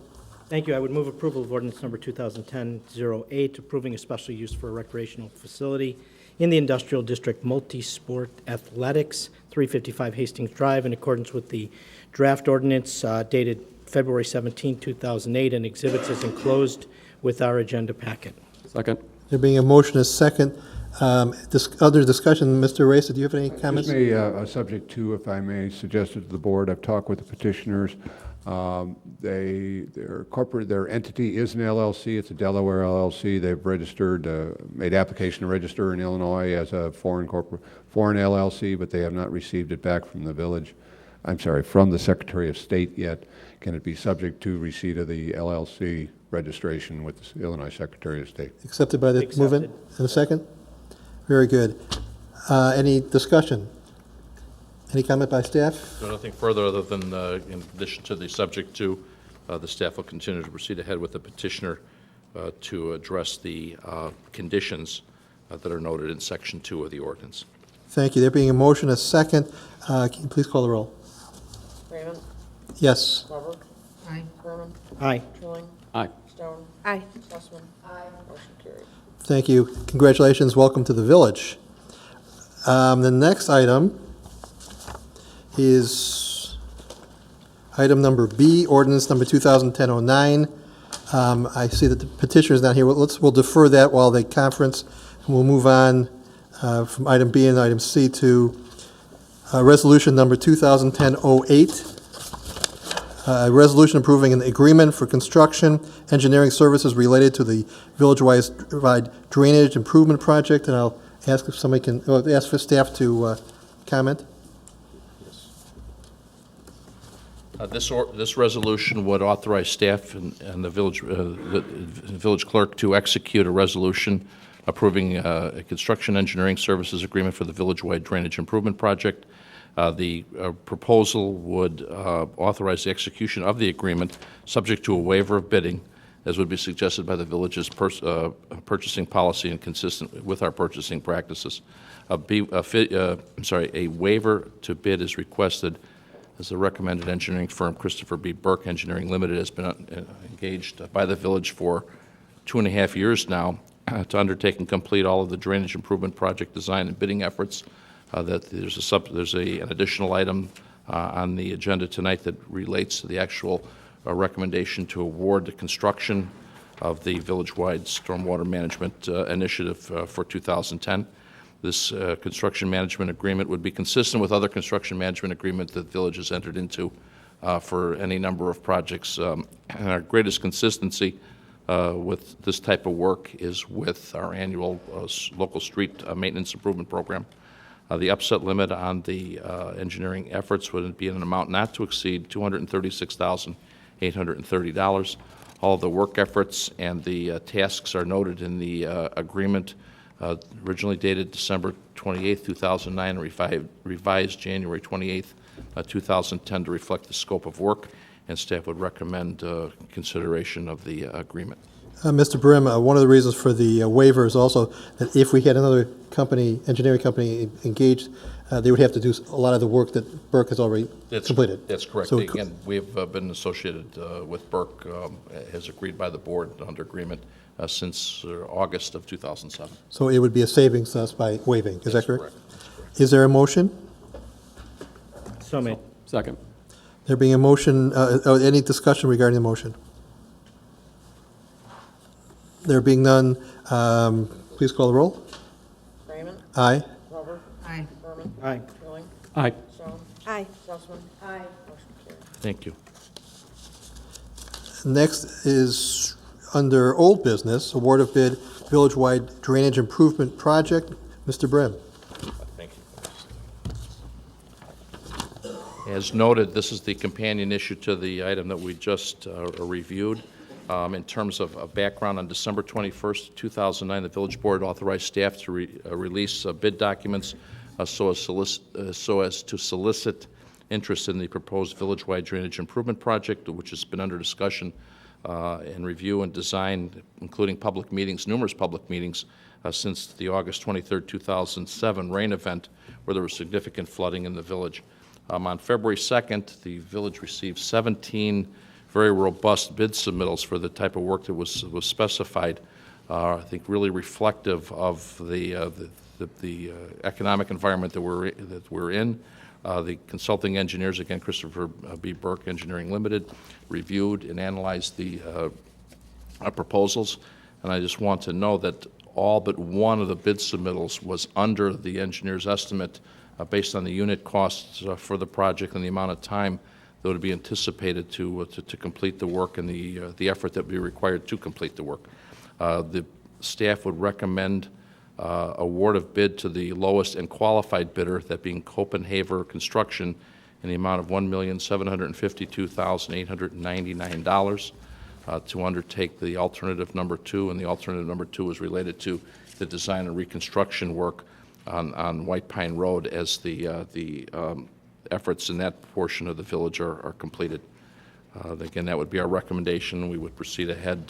This will require a public financing. The staff is working to put that financing together as late as this week. On Friday, we'll have a bond rating presentation, both the Standard & Poor's and Moody's Investor Service, and bring that issue forward in August. But again, we're excited where we are with this. Again, a lot of discussion, a lot of planning on this, and we're ready to proceed ahead if the board so authorizes. Thank you. Trustee Berman, is there a motion? Thank you. I would move approval of award of bid for the village drainage improvement project in an amount not to exceed $1,752,899. Is there a second? Second. Any discussion on the motion? Trustee Trilling. I'm sorry. I just want to make a comment that this was brought forward to us by a rainstorm that occurred in 2007 that a number of residents had come before us and had provided a number of complaints, if you will, relative to the Cook County portion of Buffalo Grove and the drainage problems that they were experiencing. And this is the outcome of, obviously, one, the engineering that had been completed, two, the previous resolution, which we hired the engineering firm to actually conduct the construction management services. And now we are awarding a construction firm to facilitate those improvements. And I just want to make a point that this is something that the village took very seriously, something that this board took on very seriously, and something that will hopefully address the majority of the problems that they're experiencing in Cook County right now. I would also add it's other areas other than Cook County, too. There are areas in Lake County being affected as well. Trustee Berman. Thank you. I wanted to add just a couple of comments. First of all, thank you to staff. It is nice to see that this came in, close to $700,000 underneath the estimate. Certainly that is good news. Maybe reflective of the economy. Just as we like to blame things for the economy, sometimes good things happen as a result of the economy, and I think that has a lot to do with it, but nevertheless it is good news. I also want to just comment briefly, this issue goes back long before the 2007 rain event. We've been struggling with a number of issues, including the White Pine Ditch issue, which we talked about earlier in the agenda, and the efforts to facilitate flow along the ditch. This is just another element in the effort by this board and our staff to address the issues that were raised by the people in various parts of the village. It's an expensive undertaking, but it's one that I think is necessary and well worth the effort and well worth the money, and I think we'll all be benefited from it, so I'm pleased to see it moving forward. Thank you. Trustee Sussman. This is just a comment. I was so surprised to see that one of the bids was $2 million more than the one that we are accepting. I thought that was a huge amount. No question about that. I'd also like to thank the Buffalo Grove Park District, District 214, as being partners with us in this venture. We can't do all these things alone, that there are other entities that have to be part of it, and they've been very cooperative, and we want to thank them as well. If there are no other questions, comments, Jan, can you take the roll? Freeman. Aye. Glover. Aye. Berman. Aye. Trilling. Aye. Stone. Aye. Sussman. Aye. Motion carried. Thank you. The next item under old business, award of bid, Buffalo Grove Golf Course HVAC replacement. Trustee Berman. Defer to staff. Thank you. Again, this item was authorized for bidding on December 21st, 2009. This would replace the HVAC units for the most part in the Buffalo Grove Golf Course, which are well past their useful service life. This is a project that has been actually deferred, if I remember correctly, probably for 3 years, I believe. We've deferred this. We've had, again, as with the stormwater management program, we had a very robust bidding cycle here where we received 7 bids on February 2nd. They were opened up, and in conformance with in recommendation and conformance with the bidding specifications and independent review by the village's consulting engineer, that being Burns & McDonald, staff would recommend award of contract to Oak Brook Mechanical Services in an amount not to exceed $132,400. Again, for the record, the engineer's estimate for this project was $180,200. So again, a very good result with this process. The award of bid, the staff is not recommending any alternative deductions that have been offered by Oak Brook Mechanical Services. There are some approaches that can be undertaken with this project.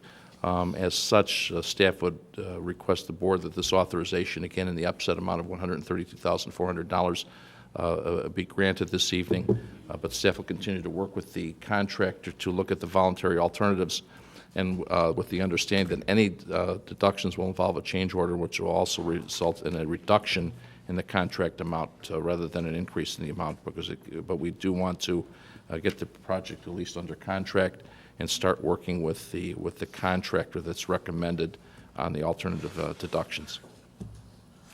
I would also like to note for the record, too, that they're not the lowest bidder, they're the second lowest bidder, but based on evaluation of the bids and the documents that were received from all bidders, they are the lowest qualified bidder as determined by our independent engineers and staff. Thank you. Is there a motion? Yep. On that basis, I will move for award of bid, Buffalo Grove Golf Course HVAC replacement in favor of Oak Brook Mechanical Services, Inc., in an amount not to exceed $132,400. Is there a second? Second. Any comments, questions from the board? Trustee Trilling. Just one comment relative to the voluntary alternates that this contractor submitted.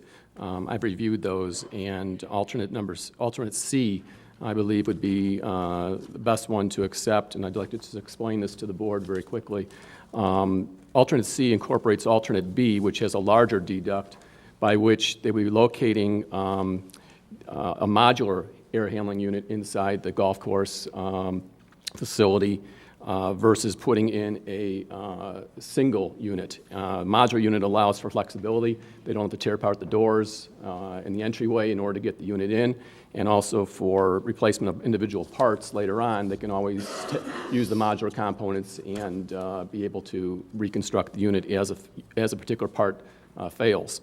But the reason why I'm suggesting alternate C versus alternate B is it alleviates the problem that they've experiencing at the golf course, where the existing condensing unit is located at grade. And it's located on the west side of the building, and where there's a number of different obstructions that are in the way. It prevents the free flow of air around the unit and causes the unit, if you will, to overheat and fail quickly. Alternate C provides for now that condensing unit to be located on the roof, where they obviously would have a free flow of air and would be a better alternative. So just keeping that in mind, I think alternate C would be a good alternative to consider. Bill, is there an additional cost to the alternative? No, it's actually a deduct. Alternative C would involve an $11,500 deduction from the not-to-exceed amount of $132,400. And does staff have any comments regarding the suggestion? No, we've talked to, Steve has talked with myself, he's spent some time with staff. We understand the voluntary deduct, and again, we'll start to work with the contractor as they start to deploy in the field. So it's a reduction of $11,000? Yes, that's $11,500. Well, I would rely on Trustee Trilling, his expertise. Is there a modification to the motion? I would like to keep it upset, just in case. Right. I'd like to give them the opportunity to have the further discussion, but I'm just, on the surface at least, alternate C seems like a viable alternate to move forward with. And if it's not viable, then we'd have to come back to the board to back to the not to exceed. Very good. There's been a motion in a second. Any other comments, questions? Please call the roll. Freeman. Aye. Glover. Aye. Berman. Aye. Trilling. Aye. Stone. Aye. Sussman. Aye. Thank you.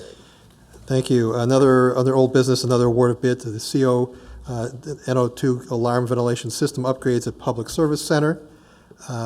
If I could, of course, Trustee Bremen, at the request of staff, who had asked that there's a 2-week kickover of this item to March 8th. Some additional questions came up late Friday and again today. I conferred with Greg Boyce, and we've asked if we could just roll this for 2 weeks. Bill, do we need a motion, or we can just put it back on the agenda? Okay, is there a motion to defer? So made. Second. Any comments, questions? Please call the roll. Freeman. Aye. Glover. Aye. Berman. Aye. Trilling. Aye. Stone. Aye. Sussman. Aye. Thank you. Thank you. Normally, under the next item is a status report regarding red light, but before we get to that, I would imagine this is going to take us a little bit longer than a few minutes, so I'd like to see if we can get rid of the other two items and see if Escape is ready to get them out of the way, since they've been here for 8 or 9 months, or meetings. It seems like 8 or 9 months. Under new business, authorization to waive bids and to purchase replacement vehicles for public works operations through Suburban Purchasing Cooperative Northwest Municipal Conference. Bill? This is a request from staff at Public Works. This is a scheduled rotation of 4 Public Works vehicles. One is a 1997 Ford, one is a 1999 Chevrolet K3500. Second is a 2000 Chevrolet K3500, and the fourth vehicle is a 2000 Chevrolet K3500 also. These are vehicles that are deployed to all divisions of Public Works. These vehicles have been deferred for replacement since as long back as fiscal year 2006, but the vehicle now, based on their age, their use, the mechanical profile, they're starting to cost us more to operate than the vehicles are worth. They're dealing with significant rust and corrosion to the floor and to the bodies. And the request is to waive bidding in order to utilize the purchasing cooperative venture that's provided through the Northwest Municipal Conference and by extension to the Suburban Purchasing Cooperative, which is a program that's available for councils of government and their respective members. The conferences go out and prepare bid specifications on quite a number of vehicles every year and bid them in a similar way that the state of Illinois through Central Management Services bids state vehicles and makes those types of bids available to local government. These vehicles would be purchased in total in an amount not to exceed $284,628. The manufacturer's suggested price, just as a comparison, for the vehicles is $324,964. So approaching this through the purchasing cooperative, there's an immediate savings of $40,336. These vehicles are not available through CMS or GSA, and the balance in the reserve for the replacement is $297,802. So those vehicles are provided for in terms of payment without an impact on the budget. And the purchase would be, again, coordinated through the cooperative, but the vendor would be Curry Motors of Frankfort, Illinois. Bill, you've reviewed or staff has reviewed all the vehicles, and you're convinced that it can't be deferred any longer? That's correct. I've met with Superintendent Whalen, with Deputy Public Works Director Rick Cool, and we've deferred these vehicles as long as we can, and they're actually becoming a burden on the system. They're costing us more to operate than they're worth. Any opportunity to purchase other vehicles which are less expensive? Well, these vehicles are specified for the type of work. Basically, the replacement vehicles are replacing the vehicle for vehicle, if you will. They're obviously they're going to be newer, but they're exactly the same type of vehicle that is going out of service would be coming into service. Okay. They have all the latest mechanical, in terms of mechanics. They're all diesel. They can run on biodiesel fuel. So we believe that they're green as we can get with these types of vehicles. They need to perform heavy-duty public works type activities. They're deployed at the maximum for snow plowing efforts. All these vehicles will be deployed for snow and ice control programs. That's ultimately the test. And again, we believe that they're the proper vehicle. They're exactly what we need for the type of work that they're going to be deployed for. Nothing more. Is there a motion? Trustee Trilling? I make a motion that we authorize to waive bids and purchase replacement vehicles for public works operations through the Suburban Purchasing Cooperative Northwest Municipal Conference as defined in our memo dated February 22nd, 2010. Is there a second? Second. There being any discussion? Trustee Trilling? One question. One of the common faults with our equipment is the corrosion. And I was wondering what can be done relative to minimizing future corrosion on some of our new vehicles. I know Mr. Cool's here right now, and if he could speak to if there's something we can spend some extra dollars on that would help us in the long run. We've looked into this problem, myself and Mr. Whalen, and we've come up with an idea, and a few other municipalities are starting to do it, is when these vehicles come back this time, we're going to take the floor mats out of the vehicles and put a rhino coating underneath the floor of the vehicle, kind of like a rust proofing. And it seems that other villages have been doing this, and they've been having some good luck with it, and it's extending the life of the floor. That's usually where we have the problem, is when you're dealing with snow and ice control.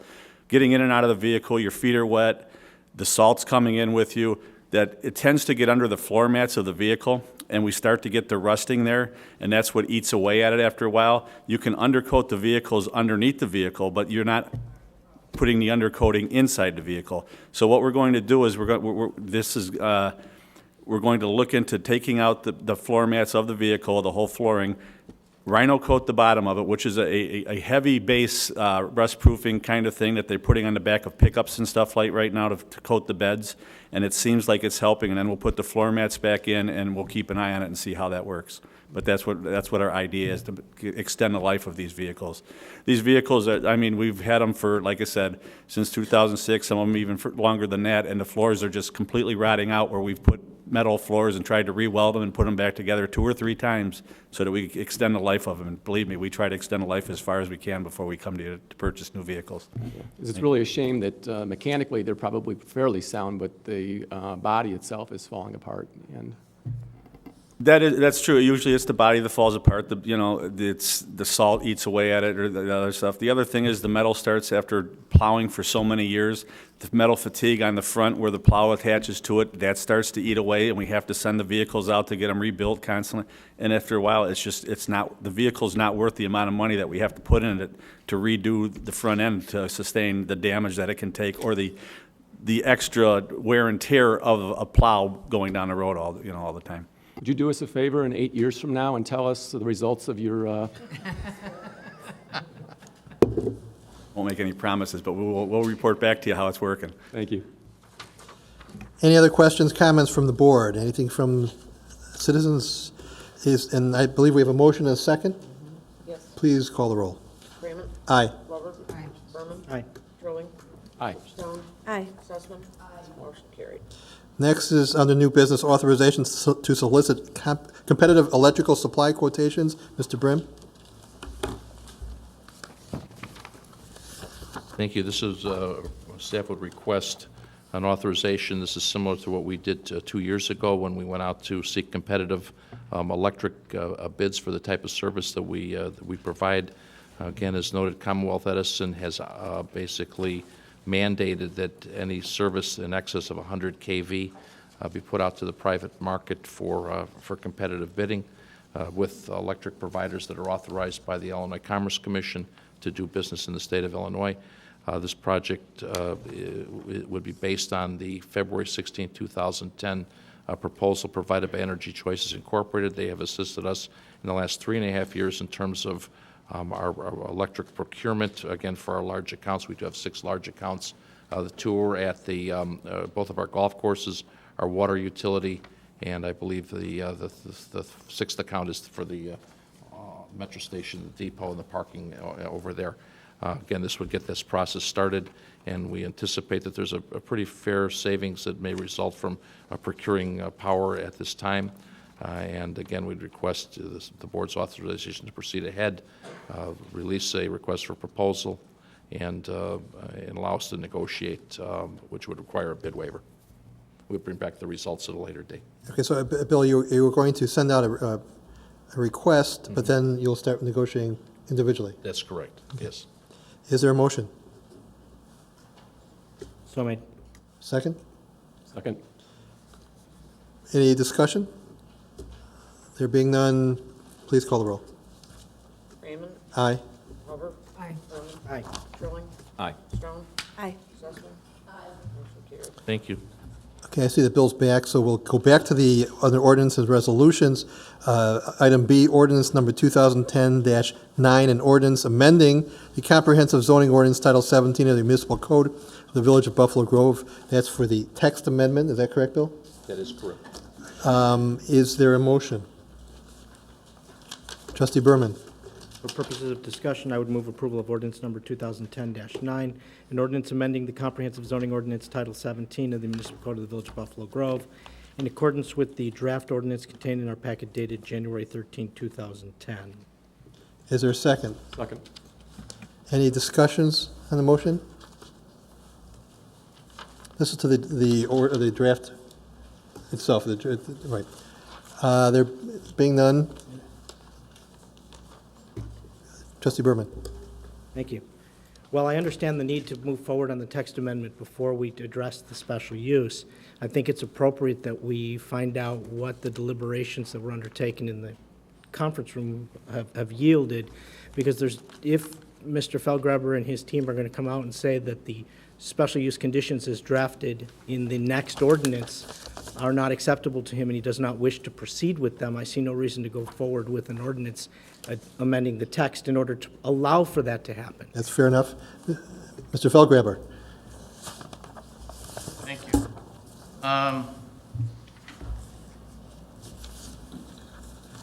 We had lots of discussion. In fact, we had some time with Gita and the chief to discuss some things. for the sake of putting this to a closure and so we could all move on and not asking for a continuance in light of missing a president, I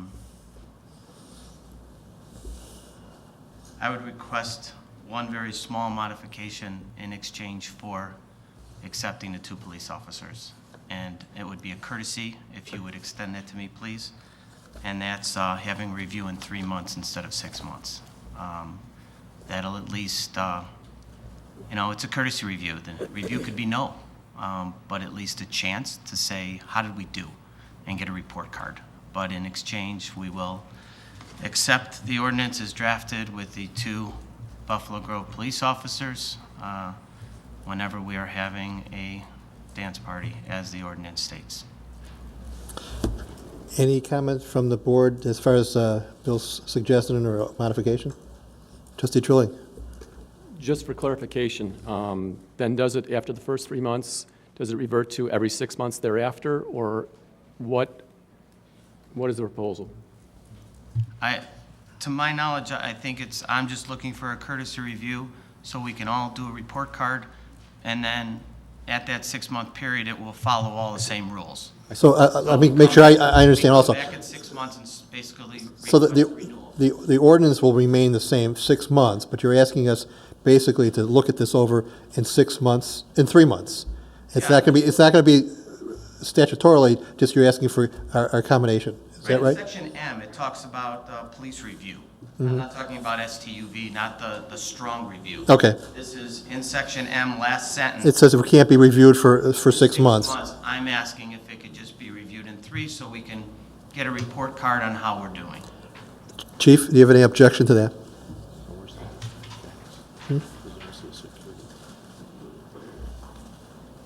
I certainly don't have an objection. There was a reason why I believe we started in a discussion that we wanted a 9-month review based upon the executive officers that have had dance club, a very unsuccessful dance club in their town, and they said that the experience that you'll have will be at a minimum of 6 months, and in all likelihood you'll have a good understanding of the issues that have been addressed today after 9 months. I certainly don't have a problem with the courtesy review, with the understanding is to get a comprehensive review based upon the issues that have been discussed tonight over numerous times. A comprehensive review requires at least 6 months to 9 months. Any comment from the board? Any questions? So that if I understand correctly, it's going to remain the same, except we're going to change on M from 6 months to 3 months. Is that correct? We're going to. What I understood, and that's why I wanted to clarify, we're going to keep everything exactly the same. We'll have one within the first 6 months, and you'll have one at the end of the year also. But you'll also have a courtesy review at the end of 3 months. Right, but the ordinance states that we can't. That's the only reason why. I understand. In M, I know in the 6 month that's in STU, but in M, that last sentence, it does state that I can't have it. So that's all I'm asking, is that we allow for that courtesy review.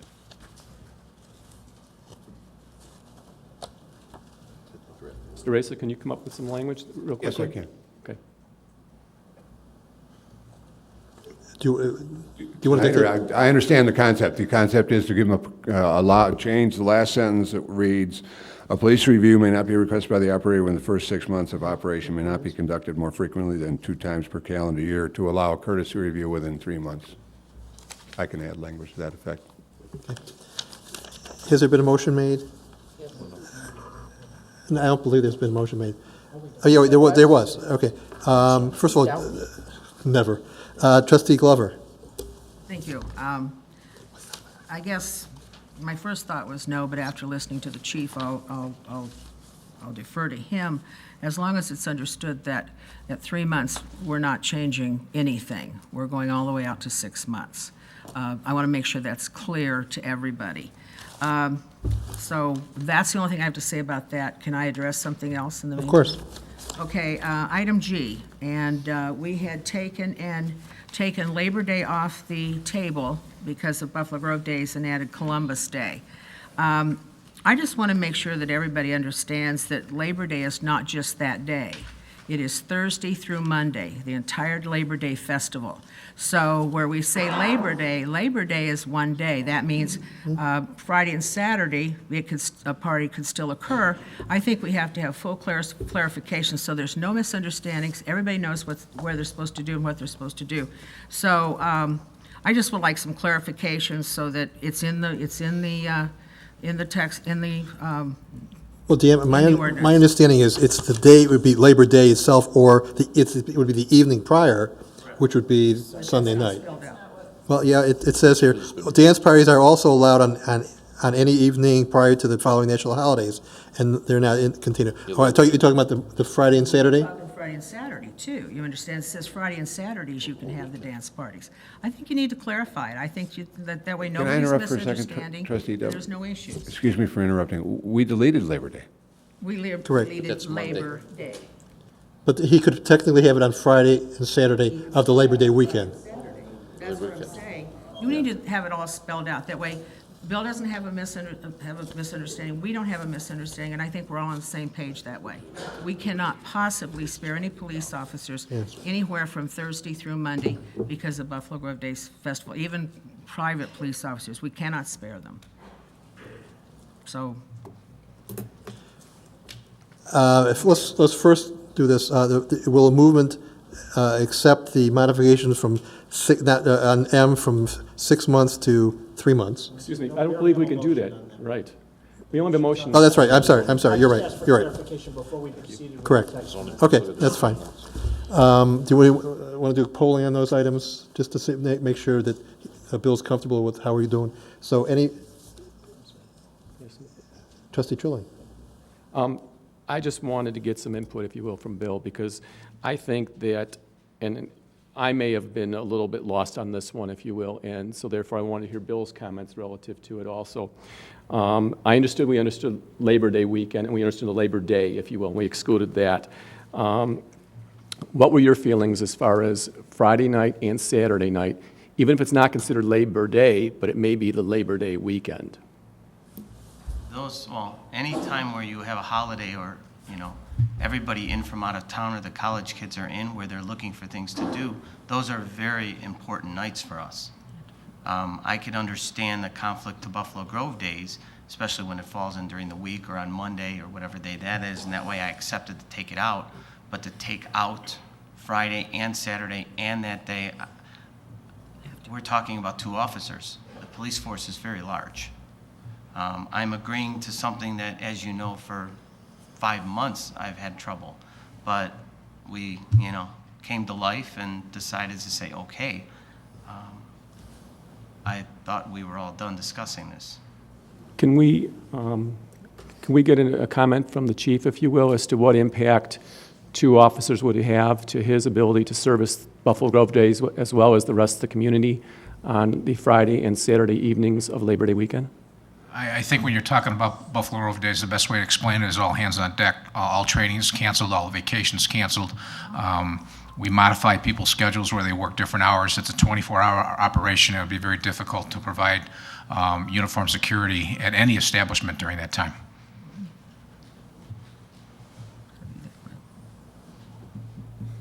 Anything further, Trustee Trilling?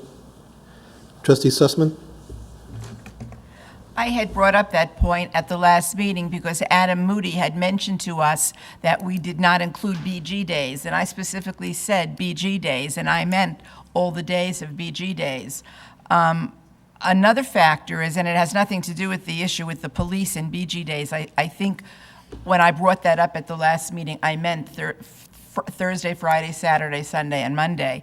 But another point might be that you are taking perhaps money away from BG Days, which is a very big fundraiser for the village, for the chamber, and taking it away. But my biggest concern was that I did not think there would be enough protection, enough police officers available to cover everything, because this is a very busy weekend, this from Thursday on to Monday. And that's when I brought up Adam's suggestion. That's what I meant when I brought it up. Thank you. Any other comments, Bill? Well, not to shoot myself in the foot, but you could say the same thing about any holiday.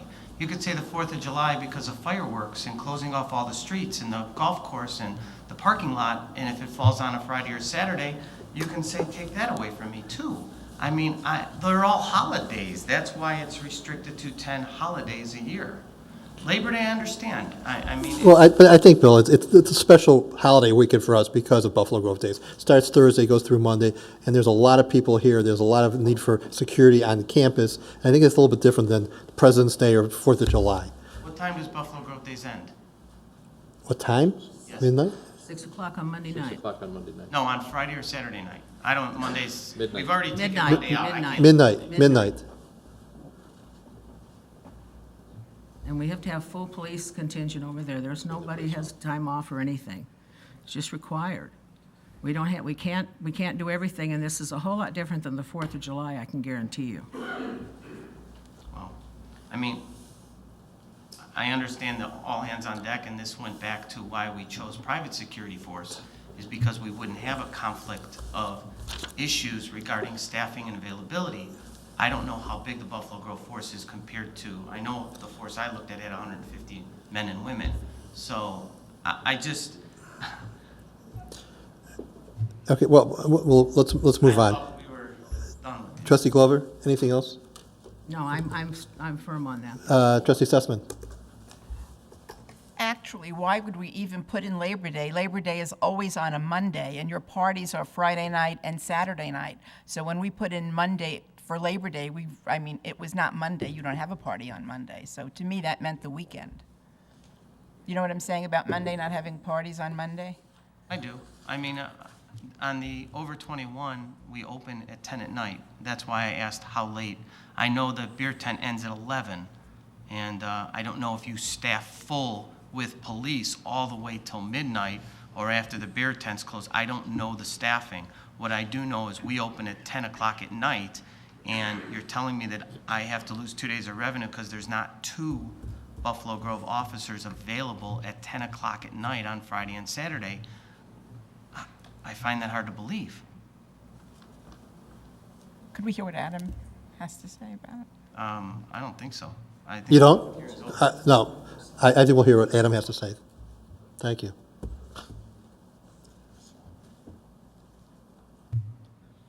Adam? Buffalo Grove Days being that whole weekend, and staffing is tough all the way through midnight, past midnight, because getting people out of there. But Thursday night, we generally only have bingo, which is not a huge security concern.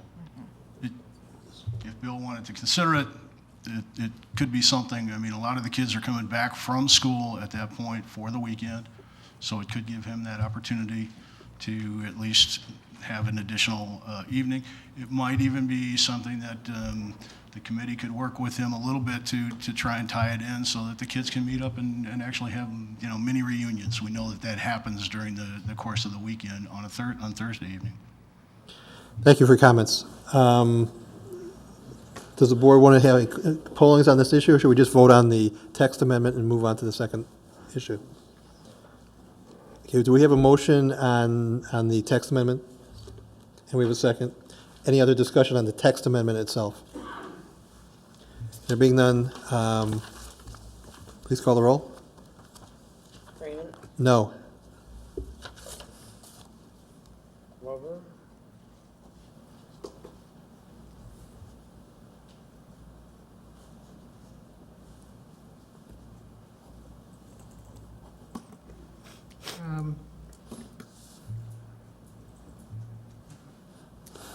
I'll vote yes, but I still am going to stand firm on the one comment. Berman? Yes. Trilling? Yes. Stone? Trustee Brayman, can you just, or Trustee Berman, would one of you just present exactly with this text amendment, the language of what I'm voting on right now? Well, in order to grant a special use, we need to include in the text itself, the ordinance itself, the opportunity for a dance club such as this with a special use. So this would allow us to then go to the next step, which would be to determine whether or not we're going to allow the special use. So it's not a matter of the uniformed police and how many guards and, okay. So just generally, would I agree for a dance arena? Correct. Yes. Sussman? Votes 4 yes, 2 no, it passes. Now, the next item is ordinance number 2010 20th Amendment to the Town Center Plan Unit Development Ordinance, an ordinance approving an amendment to the Plan Unit Development and approving amendment to the special use for a family entertainment center in the commercial recreational sub-district of the B5 Town Center District. Trustee Berman. Thank you. For purposes of discussion, I'll move approval of ordinance 2010-10, 20th Amendment to the Town Center Plan Unit Development Ordinance, an ordinance approving an amendment to the Plan Unit Development and approving an amendment to the special use for a family entertainment center in the commercial recreational sub-district of the B5 Town Center District in accordance with the draft ordinance contained in our packet dated February 17, 2010. I'm looking at Mr. Rice to make sure that's the right one. Correct. That's correct, okay. Subject to two conditions that I believe I heard. One was inclusion of language allowing for a courtesy review after 3 months, and also that the dance club activities not take place on Labor Day weekend. Is there a second? Second. Were there any other amendments anybody could remember? Mr. Racer, was there anything that you could remember? Clarification on the Labor Day, or when you say Labor Day weekend, Thursday has no relevance, is that correct? Because it's only Friday, Saturday that the ordinance, that he can have a dance party. Friday, Saturday, I'm sorry. We'll define that as Friday, Saturday, Sunday, Monday. Okay. No, I had nothing else. Thank you. There being any discussion? Trustee Berman. Thank you. Just a technical point for the village attorney, something I just noticed. Subparagraph C on page 4, top of page 4. It says the arena may be used for corporate events, social events, reunions, private celebrations, and dance parties, period. Then the next sentence says dance parties as approved as set forth herein. Is that a scrivener's error? Can you tell us what the drafter intended?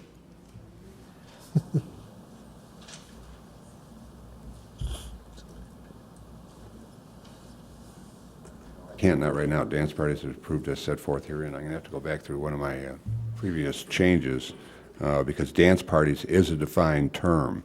It may have been dance parties, comma, as approved as set forth, or as set forth herein. It just doesn't make sense, Jeff. No, it doesn't.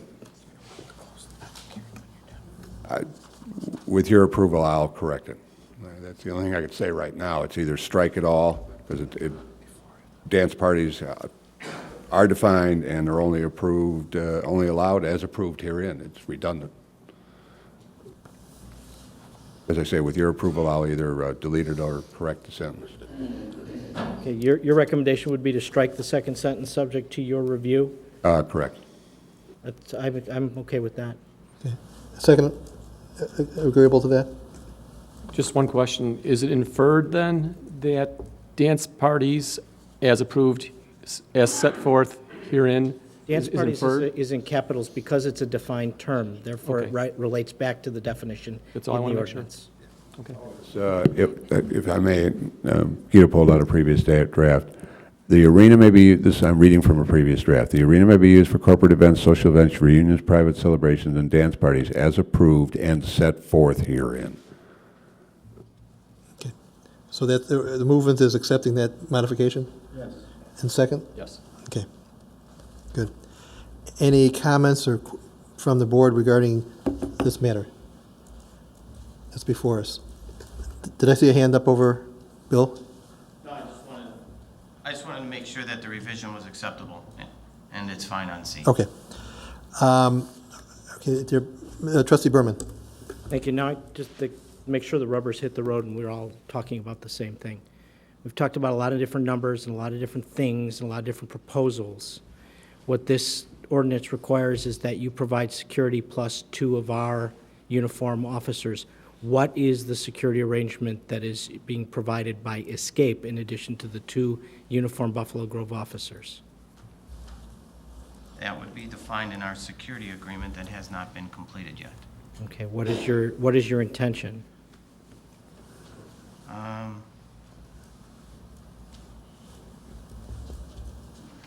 similar to the way we do security today, I would probably, and it's a tough, walking into tonight, I was focusing on the ordinance.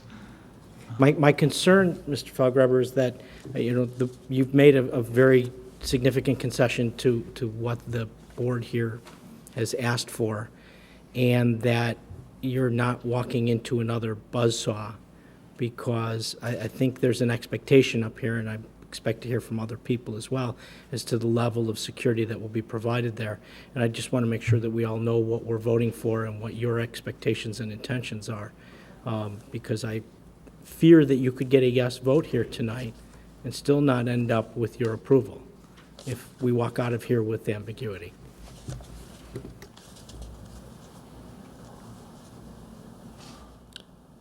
Well, I'll follow that up because, over time, over the last 8 or 9 meetings, you've made it clear from time to time, at least initially, you made it clear that you were going to have 5 of your own personnel, bouncers, as you call them, security. That was what your need was. The chief required the additional 2, so it was always my impression that you were going to have 7, 5 of yours and 2 of ours. Recently, the last meeting or before the last meeting, all of a sudden that changed to when you indicated that you never said that you wanted to have some leeway to go either 4 or 3 or 2 or however many you wanted at your discretion. I know that the chief has asked for your security plan numerous times. Am I right? Correct, Chief? And we haven't seen that. He hasn't reviewed that. So I'm really fearful about this ordinance as well. I think there's some viability to Trustee Berman's comments. Again, from what your statement was, you need those 5 just for your purposes. So that's what you said originally. That's what I'm going to require you to have, those 5 plus R2. I don't know what the rest of the board feels about that, but that's my impression from when you first walked in until now. Any other comments, questions from the board? And I would ask that the ordinance be amended, paragraph M, to require not less than 5 of your personal security plus the 2. So be consistent to what has been stated time and time again in the public hearing. Will this movement accept? I would request a polling. Okay. The polling is whether or not we wanted to include language to require no less than 5 private security paid for and required by Escape, in addition to the 2 Buffalo Grove police officers. Trustee Trilling? I'd like to hear some comments from Bill, if I could, please. I'm surmising that at 12 o'clock, possibly, when a number of the, start at 11 o'clock, 12 o'clock, when a number of the 17-year-olds depart, you may have, instead of 300 people there, you may have 50 people there, in which case you may want to dismiss some of the security personnel because of the number of people that are still remaining in the club. Stephen, the problem is going to be if he dismisses those 2 people and all of a sudden at 11 o'clock, and that's when, as you know, a lot of college kids start going out, all of a sudden there's going to be influx of people. Is he going to be able to call those people back in or not? That's my concern. If it leave it to discretion, we may be left holding the bag here. So I'm fearful of that. Well, as you know, I've been doing security management for 8 years there and managing people in time and safety. I'm not letting security people go, at least initially, for a while, until we see a trend.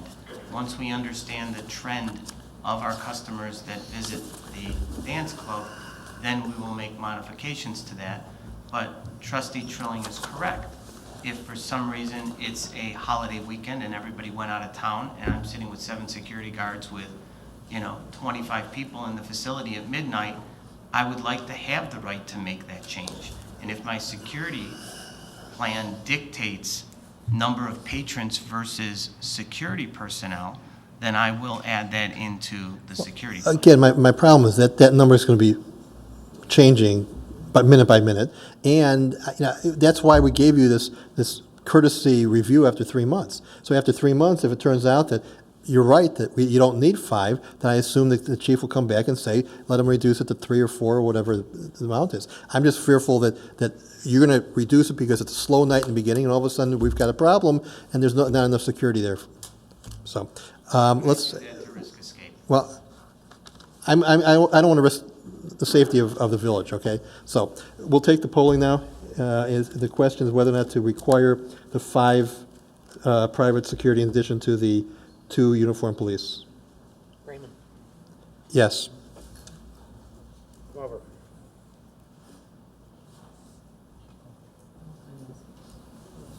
She's ignoring me.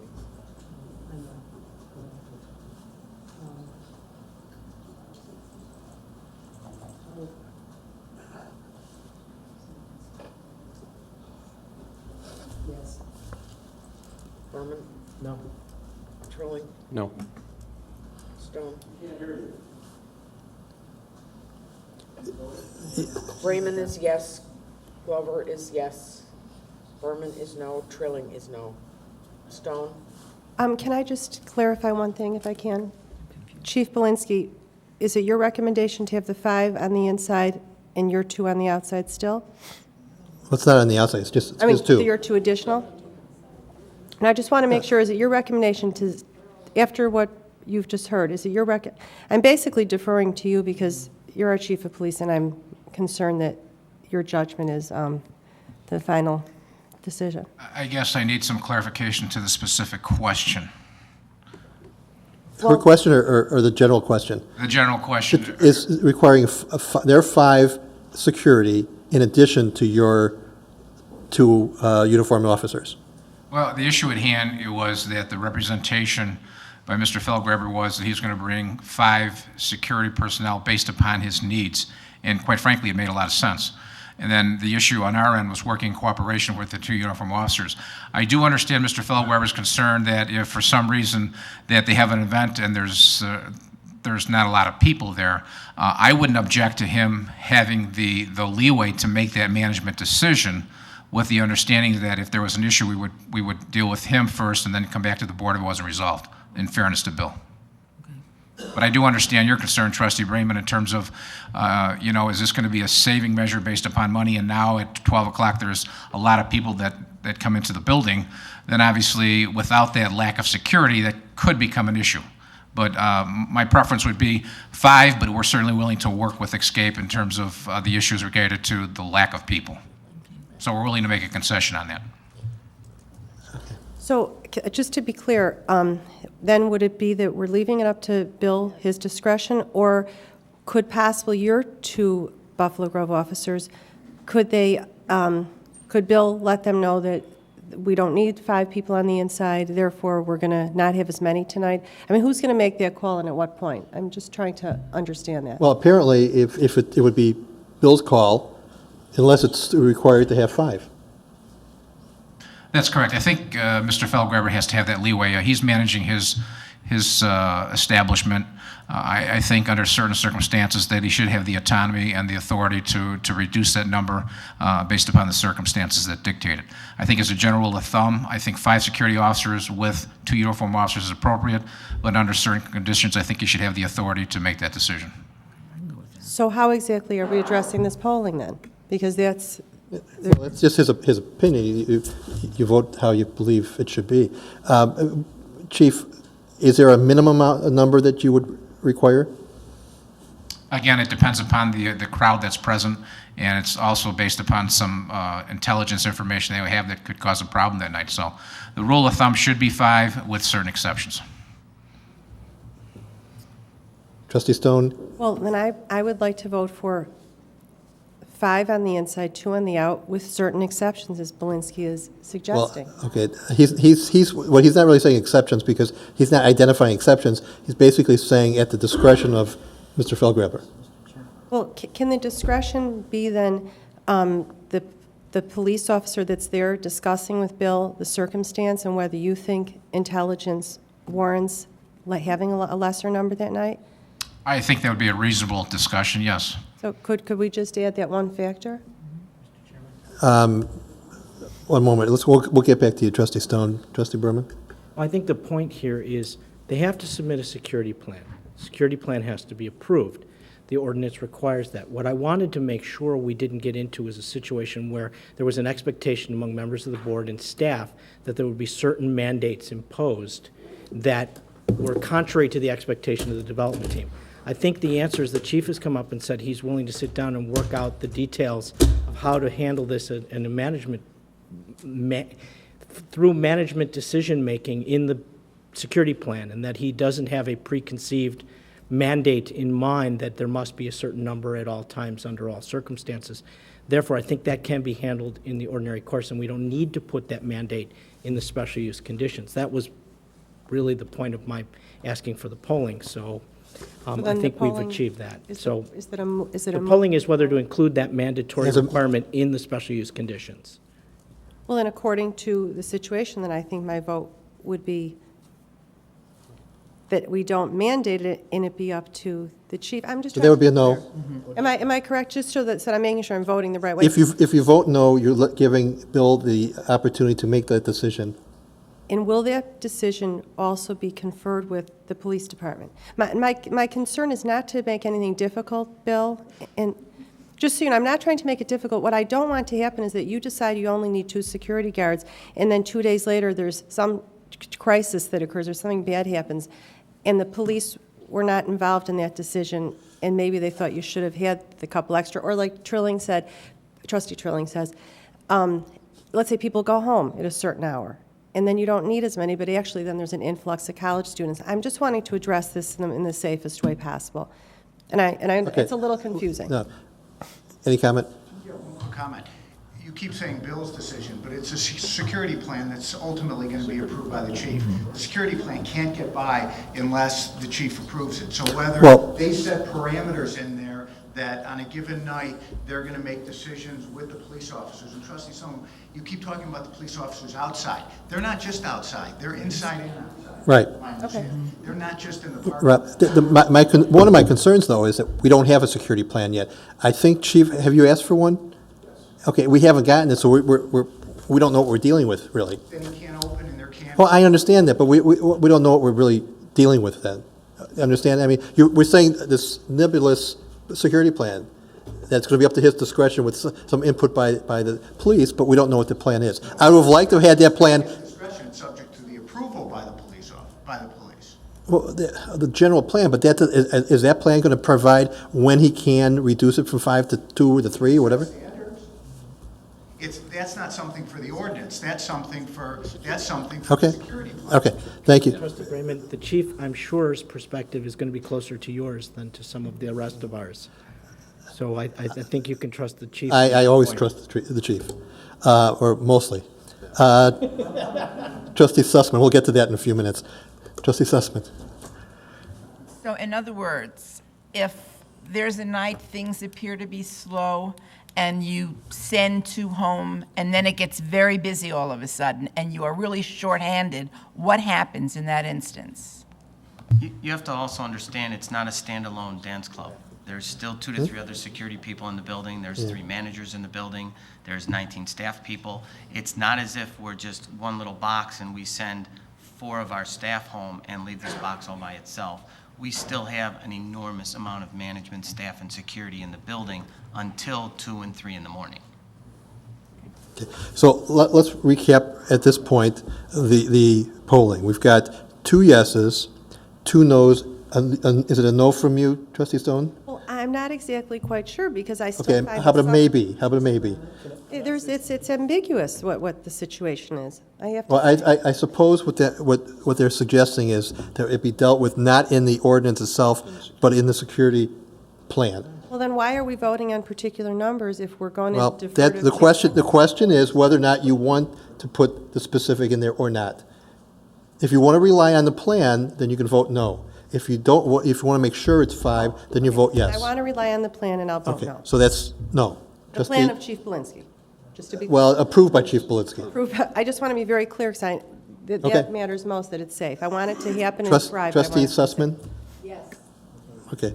What did Stone just vote? Yes? No. And Sussman is voting yes. Correct, so it, no, you can't, Not to be accused of waffling, but windsocking, yeah. after what this chief had to say, I will defer to him, and I understand that he will have the final say. I will vote no. Okay. Trustee Trilling, do you still want to talk? Trustee Glover just said it all. Okay. So we're not going to impose that, and we're going to hopefully rely on the plan, and hopefully you'll get that plan to the chief as soon as possible. Thank you. Okay. Any other comments, Trustee Sussman? I still maintain my yes. Okay. Any other comments before we vote? Anything else? Okay, well, I do have some comments. And we've talked a lot about a lot of things over the last 8 or 9 meetings, actually, I think more like 10. And most of it has been dealt with, the whether or not we're going to have 2 officers and whether or not that's going to solve or resolve the problem. I appreciate the fact that, Bill, that you're going to extend and have the 2, but I don't necessarily think that that's the end-all. I still think that it's very problematic. As I mentioned the first day when you came up here, my experience in my professional life and having represented someone who had one of these and displays, that it's a problem waiting to happen. I don't want it to happen here. You're going to be marketing this, I would imagine, I believe I've heard from staff throughout the entire metropolitan area. And as a result, it's not going to be for our kids, and it's not going to be just for good kids. It's going to be for anybody who wants to come. And I think incumbent upon that, it's going to encourage a lot of people who we don't want to have in the village, people who we've talked about before who bring drugs and gangs and weapons in, et cetera, which is what we don't want. I don't know why we want to increase the opportunity for that. I don't know why we want to create this environment for that kind of situation. I think what's going to happen is the good kids aren't going to be coming. I don't think the fact that we have 2 officers is going to solve the problem. It may limit it, it may help the situation, but I don't think it's going to mean that just because there's 2 officers in uniform that we're not going to have any problems. In fact, your own testimony, your expert testimony, when their security was on staff or on premises, said that there are still a lot of drug problems, and I think it's going to be apparent. I think it's helpful that we're going to have 2, but I think it's a problem, and I don't think it's what we want. I don't think the benefit to the village is significant to overcome the risks that we all face. And as a result, I'm going to be voting no, and I hope that my fellow trustees won't just look at it saying, gee, he agreed to the 2 officers, therefore it's okay, because I don't think it is okay, and I think the chief has indicated before, and I think the director of MEG indicated before that no matter how many officers you have, you're still going to have the problems. I think the chief would tell you that, and I will be voting against it. And we'll move on. Trustee Glover. Thank you. Mr. Race, I just wanted to make sure that we had on item G, that we had no dance party can be held Labor Day weekend, including Friday through Monday. Yep. Trustee Glover, I show 3 subject twos. Insert a courtesy review in section 4M. In section 4G, no dance club on Labor Day weekend. Friday through Monday. And correct typo in section 4C. Anything else? And I just, again, want to reiterate the position of the village president asking us to vote against the proposal. There being no other questions, comments, et cetera, Jan, will you please call the roll? Raymond? No. Glover? Yes. Berman? Yes. Trilling? Yes. Stone? Yes. Sussman? No. It Yes, 2 no. passes 4-2. I do wish you luck, and hopefully in 3 months and 6 months you come back, we don't have a problem, then we can be easy to extend. Thank you very much. Okay. I will now close the public hearing on both issues, both the public hearing for the special use for recreation facility in the industrial, amendment of special use Escape Family Entertainment Center, and the public hearing for consideration of amendments to the village zoning ordinance concerning uses allowed in a family entertainment center. Next is, I think the last, or almost the last item, is the status report proposed automatic red light enforcement system. Now, what I'd like to do in this it is getting late, and I want to do this as effectively and efficiently as possible. What I'd like is for the chief to give a brief overview, and at that point then Getso, I think it's going to give hopefully a very brief overview. Then I would like to solicit questions and comments from the board, and then we'll open it up to others. I know there are gentlemen here who wants to speak. Now, the village president had given you time, but he's not here. No, I'm just kidding. We will give you time that you'll need, but maybe with all the comments, maybe that time can be reduced. So, Chief, this is just a statement. Exactly. There's no ordinance in front of us. There's nothing in front of us except the status, and then if the board chooses to go forward, I suppose the next would be a draft of an ordinance or more information. Chief? Thank you, sir. Again, good evening, everyone. I first want to identify or introduce Sergeant Mike Shaws. Mike has been our project coordinator. He's done extensive research in terms of this whole concept of a red light camera system, and I would like just to publicly acknowledge him for his tremendous work on intersection safety cameras. I would also like to introduce who's with us in the back of the room, or now behind me.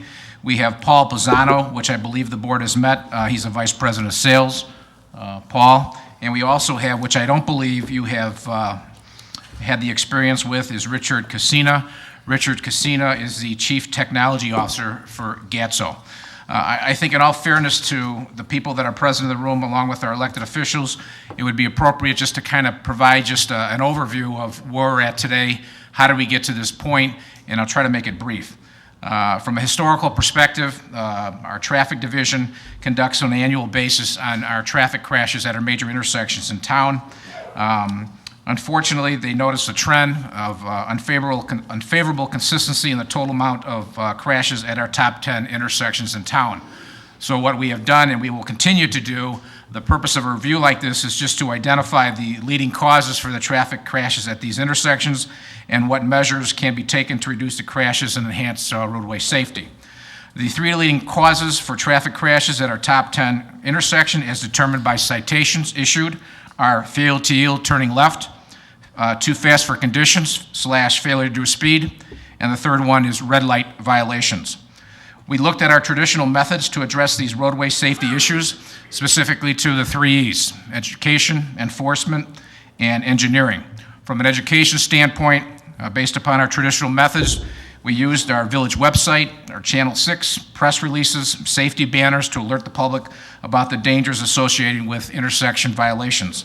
We also used our smart trailers for the issue of speed awareness. From an engineering standpoint, we addressed specific issues reference to approaching intersections with both the county, Lake and Cook, and also with state authorities. We also discussed the issue of yellow light timing. As the board is aware, yellow light timing is set by the state or the county and must comply with signal timing by federal guidelines based upon the Manual on Uniform Traffic Control Devices. Considerations for yellow timing is based upon traffic volume, approaching speed, crossing width, road grades, pavement conditions, and sight distance. The genesis for signal timing is predicated upon efficient traffic flow and optimizing public safety. In reference to yellow timing in the Buffalo Grove at the top 10 intersections, currently Cook County controlled intersections, it's 4.5 yellow duration for Cook County. Lake County controlled intersections, it's 4.0. And state controlled intersections, it's 4.5 yellow durations. We have been told by both Cook County, Lake County, and state authorities that the yellow timing in Buffalo Grove is functioning properly. From an enforcement measure we looked at, which is important, is this crash reduction strategy, specifically to the hours of traffic when most crashes occur. And our studies indicate that the morning rush hours and the evening rush hours are our challenges. Our goal here was to reduce traffic crashes by somewhere between 10 and 20% at our top 10 intersections. We realized that our traditional methods of enforcement was not as effective based upon staffing issues, based upon motorist and officer safety concerns, based upon traffic congestion given the volume of traffic, and based upon courtroom testimony requirements based upon the observations and the requirements to be in court. Therefore, we turned our attention towards technology specific to red light camera systems, excuse me. We believe that red light technology can help us enforce the law, and I can't stress that enough. The primary interest of our exploration or review of red light technology is to help this police department, this community, enforce the law. We also believe that when you enforce the law, you have the ability to change or modify a driver's behavior. We also believe that technology helps us provide 24-hour coverage 7 days a week. It provides us, in our belief, with an effective strategy towards the reduction in crashes. And also addresses our enforceability challenges based upon manpower and safety needs. Our goal at the onset of this whole red light camera review was to monitor left turn lane violations and straight through violations only. These type of violations have a direct impact on personal injury crashes. Phase 1 started with the qualification stage as I referred to. And I mean by that is that the state has a qualification dealing with the correlation between red light violations and traffic crashes.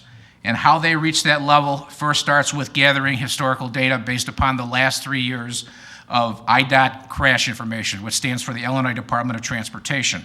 The other issue is the number of red light citations issued at an intersection. In addition to that, a justification report deals with the volume of traffic, speed limit crashes, and other issues. Phase 2 is kind of like why we're here today. It requires an engineering study to outline specific work for installation to include system specifications relating to technical aspects of power and wiring plans. Phase 2 is where the selection of a red light camera system vendor takes place.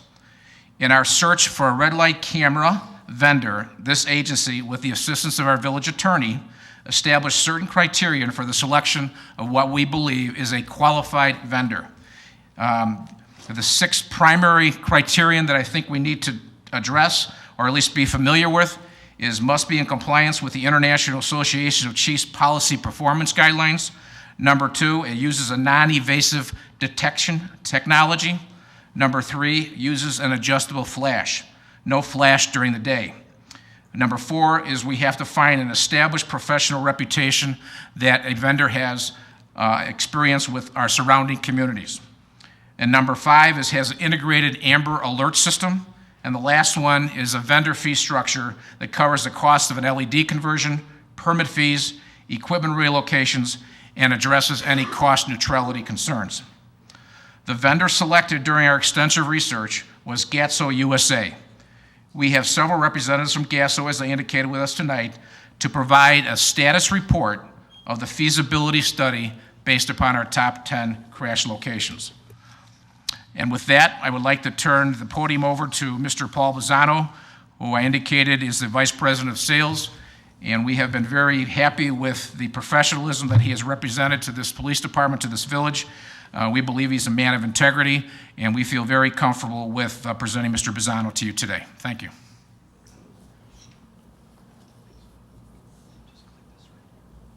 Good evening, everybody.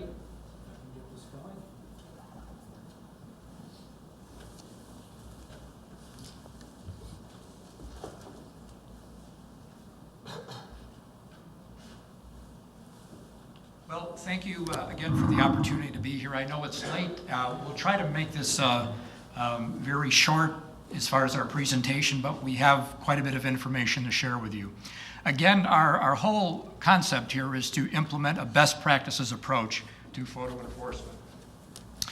With me today is Rich Cassina, our Chief Technology Officer. Rich is based in Scottsdale, Arizona. However, he's a Chicago native. And I'll give you a little bit more about Rich's background and his experience to kind of set the stage for the qualification of what we took in regards to conducting the study. What I hope to achieve quickly this evening, Rich and I, is to, number one, give you a best practices approach. We're not going to hit on the technology again unless you have any questions. I think that the last time we met, we talked about the benefits of the technology. As the chief indicated, it's a non-invasive approach. We won't spend a lot of time on really diving into that this evening. Next, we're going to emphasize why our experience and adaptability in our technology and the transparency that we'll deliver from a program aspect will bring you program integrity to your community. Again, we want to provide a high-level overview of how red light running events are captured, reviewed, approved, or disapproved by the village personnel. And we'll talk about the methodology used in conducting this analysis. We think it's very, very important for the community and the leadership team in the village to know the methodology used in collecting this data. It's not that a vendor just runs out there and collects this data to say, this is where the problem is. As the chief alluded to, there's various steps and requirements that we are mandated by IDOT to perform. It's not just something that is developed in our kitchen. It's a requirement that's imposed upon us by various entities. And then to answer any questions you may have about implementing such a program. The support of photo enforcement, we don't necessarily hear about all those national agencies that support photo enforcement, but as you look at the list here, there's several.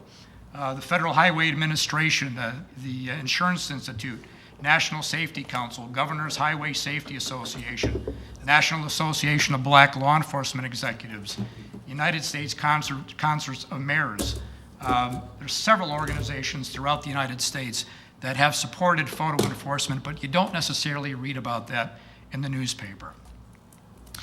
We like to talk about best practices. We believe that a best practice is a technique or a methodology that through experience and research has proven reliability to lead to a desired result. And that desired result is, again, addressing the traffic problems, reducing traffic crashes, and changing driver behavior. That's paramount. In the equation, we have really a few things, really 4 of them that are very important. Number 1 is accuracy. We talked about during our first meeting the benefit of the technology.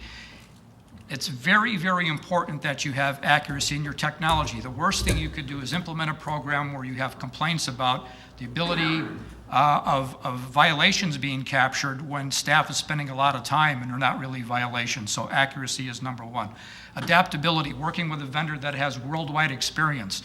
In our 50-plus years working in over 60 countries, there probably isn't very many intersection situations or engineering challenges we haven't come across before. Credibility is all about what we deliver to the public, the motoring community, and the transparency in the program as to providing you the data and the information about what the results of this program are. Quickly on our background, we were established back in 1958. Again, I think it's important to reinforce this. It's a still family-owned company today. In the last 50 years, we have experience in over 47,000 installations in over 60 countries worldwide. We were responsible for the first speed system back in 1960, the first red light camera ever developed back in 1966, and we brought the first digital camera to the U.S. marketplace in 1998.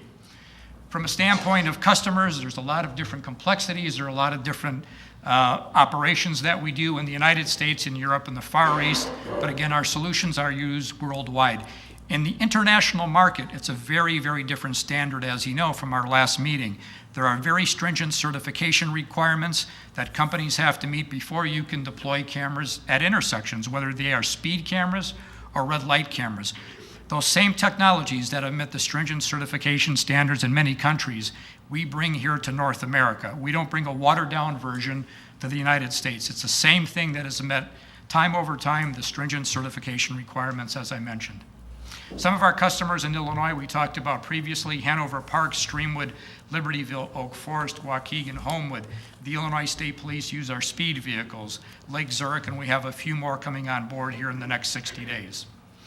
Al Pop, the Chief of Police in Streamwood, who is a great reference, suggests any of you that would have any questions about the way our team performs, our professionalism, please feel free to contact Chief Pop. The various solutions we have vary from red light systems.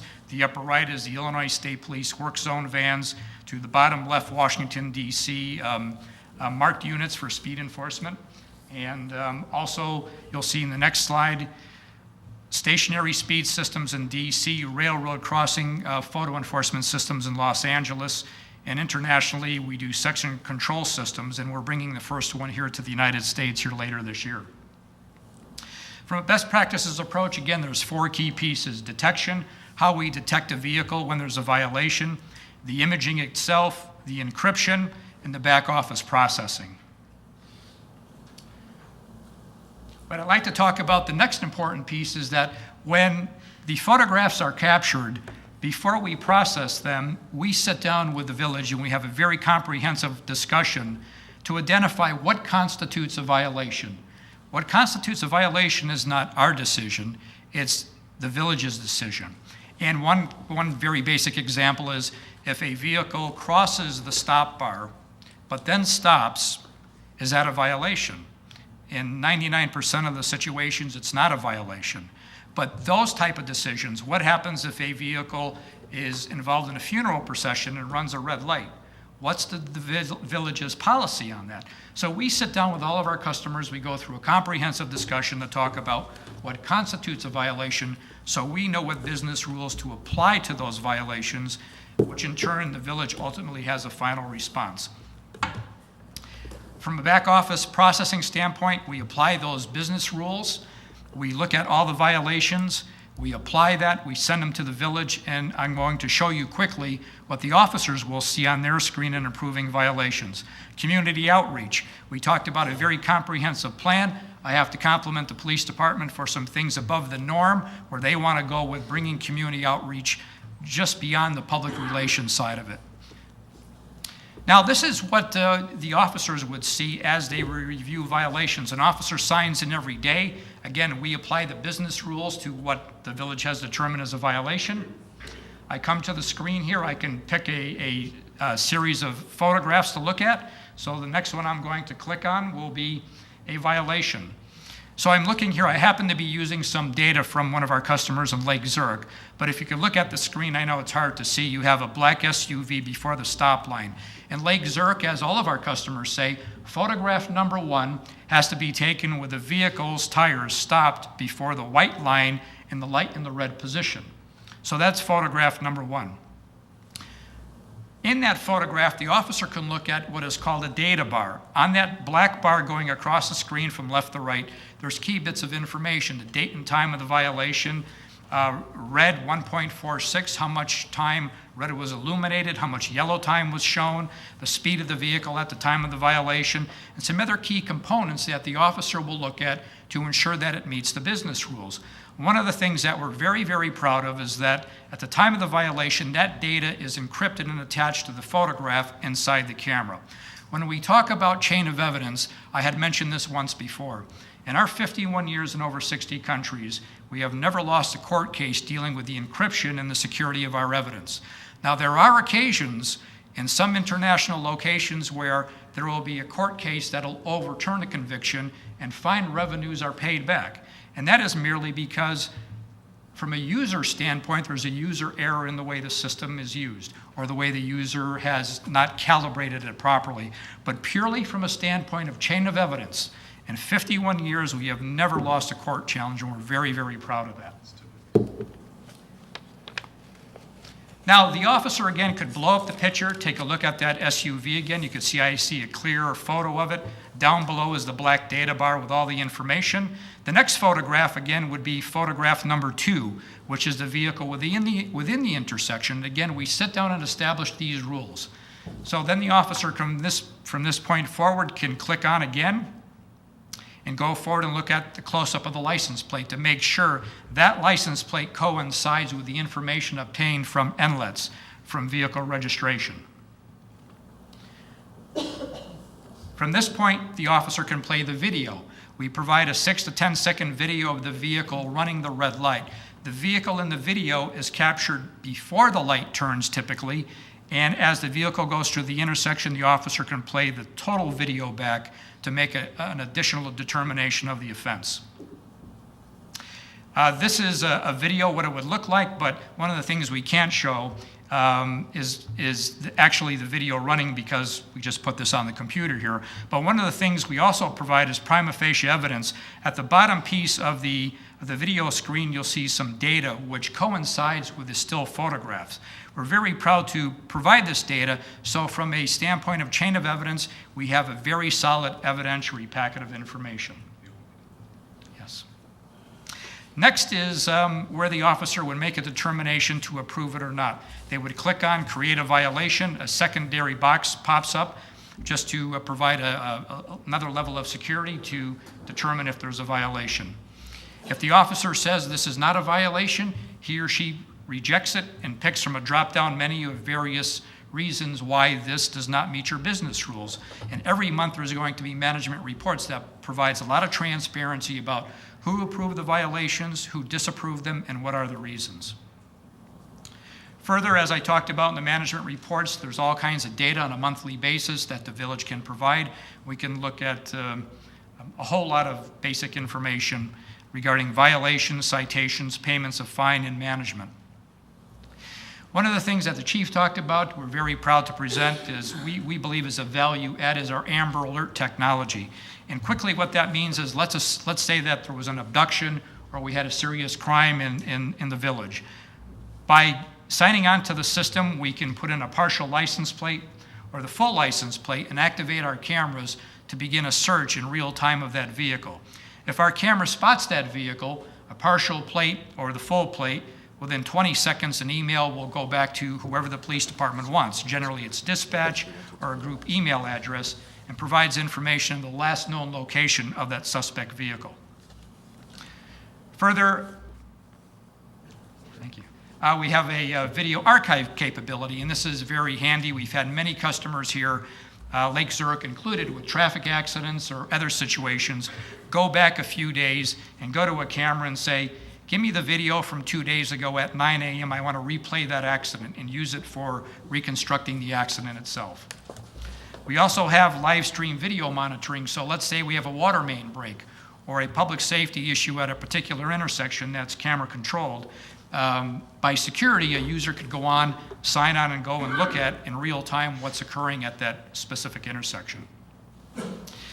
From the violation notice, we work with the village to develop the violation notice, what it looks like, what it says in regards to your ordinance, providing a lot of information for those who would receive this in the mail, how to pay, how to contest it, how to ask questions. In the upper right of the violation, there would be a box that would include a website and information how the registered owner of the vehicle could go and look at the photographs and also the video as well to make a determination. So if I received this in the mail, I would go to the website. I can click on the various functions, whether it's read the ordinance, play the video, look at photo 1, look at photo 2, look at the license plate. I could read key information about the offense itself. And from this point, I can make a decision. Do I want to contest that and ask for a hearing, or do I want to pay right online? If I choose to pay, I click right here. If I contest, I click that box, and we work with the village to provide the next available hearing dates to that person online so they can schedule it immediately. If I choose to pay online, I include my credit card information, and I move forward, and it's all taken care of. Also, I should probably say that we find many people call our 800 number, pay online. Some people pay by mail, but we provide various mechanisms for those people who wish to pay to do so. Next, what I'd like to do is turn it over to Rich Cassine, and quickly I'd like to give you a little background about Rich. Rich is our Chief Technology Officer at Gatso USA. He brings over 12 years of experience of being an expert witness in photo enforcement across North America. And you know, I have to say this, knowing the industry pretty well, he's probably one of the experts that many of our competitors rely on for a lot of good information. He successfully has testified in the United States and Canada. He has degrees in engineering and business management. He's the long-standing chairman of the International Association of Chiefs of Police, Technical Committee for Across the Road Radar, and he's founding member of the International Chiefs of Police, ETATS Committee, and co-author of the IACP minimum specifications for red light vendors. He's been working for about 6 years for the United States to finally adapt solid requirements for vendors like us before we come and place cameras along the roadside. So with that, I'd like to introduce Rich, and he'll provide you with a background of the methodology and the results of our study. That's Paul. The good news is I only have one slide. We wanted to give you a general idea of a little bit of what we did in the report that you've all been given a copy of, the lengthy report, about 80 pages. And what it comes down to is we're trying to get an idea also if there's a red light running problem in the village of Buffalo Grove, because it's an investment on our side. Every camera for every approach we put in costs us about $100,000. So we're not looking to just drop cameras everywhere either. If there's a problem, we share the problem with you, we'll put a camera in. But if there's not a problem, we don't want to put a camera in either. So willy-nilly or something, the phrase that was used, it's not at all the way that it's done. So in the case here of the 10 intersections that were provided to us by the police department based on police department data, we had a representative come out to the village and visit each of these intersections, analyze them. A lot of analyzation was done even ahead of time as far as the streets and familiarity in that. I'm a Chicago-born boy who, when I finally left, was living in Schaumburg, so I do know my way around a little bit in that. So I actually did the study that you have in front of you. It was done by myself. And what we're doing is we're not only looking at the ability to construct, but we're trying to get a sense while we're out there if there is a red light running problem and determine if there's a place to put the camera. So we have an issue of constructability, which is there something to block it? If it's in a gas station and there's apron running down the entire length of the road, there's no place to safely put a camera. We don't just plug one in that somebody's going to hit and get injured with. We would reject that. Other reasons that there may be utilities in the ground or something else around there that we can't put a camera in, that particular direction would be rejected. But basically, we go through beforehand, before we even do counts, we're taking a look to determine if there's constructability out there of these intersection approaches that the city has provided, the village has provided with us. We also, while we're out there, we're looking at things like amber time. We do a crude stopwatch type count, and that information is fed back to the village so the village can go out, as the chief did, to get the yellow times because our count's not right and we don't enter the traffic cabinets. That's not why we're out there. We have nothing to do with the traffic control cabinets that's run by the city, the county, the state, whatever it happens to be. Even when the cameras are installed, the contractor that we've used for all of our installations in the state of Illinois is Mead Electric, who's been in business for over 100 years.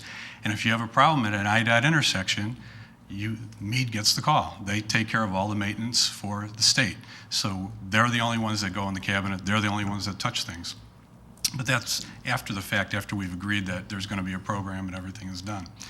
So as we're out there and we're looking at things, we're trying to get a feel if there's red light running. We do a constructability. We take a lot of pictures. We go ahead and do our analysis, determine, and we're looking at, and the whole time we're doing this, we have in mind what the state of Illinois requires, because most intersections are Illinois, otherwise they're Lake County or Cook. State of Illinois does have a policy on their website on red light running, guidelines as far as submitting to get a permit, as does Lake County. They're quite extensive. They actually provide us even with checklists of boxes, about 10 or 12 boxes on there of all the things that we have to do.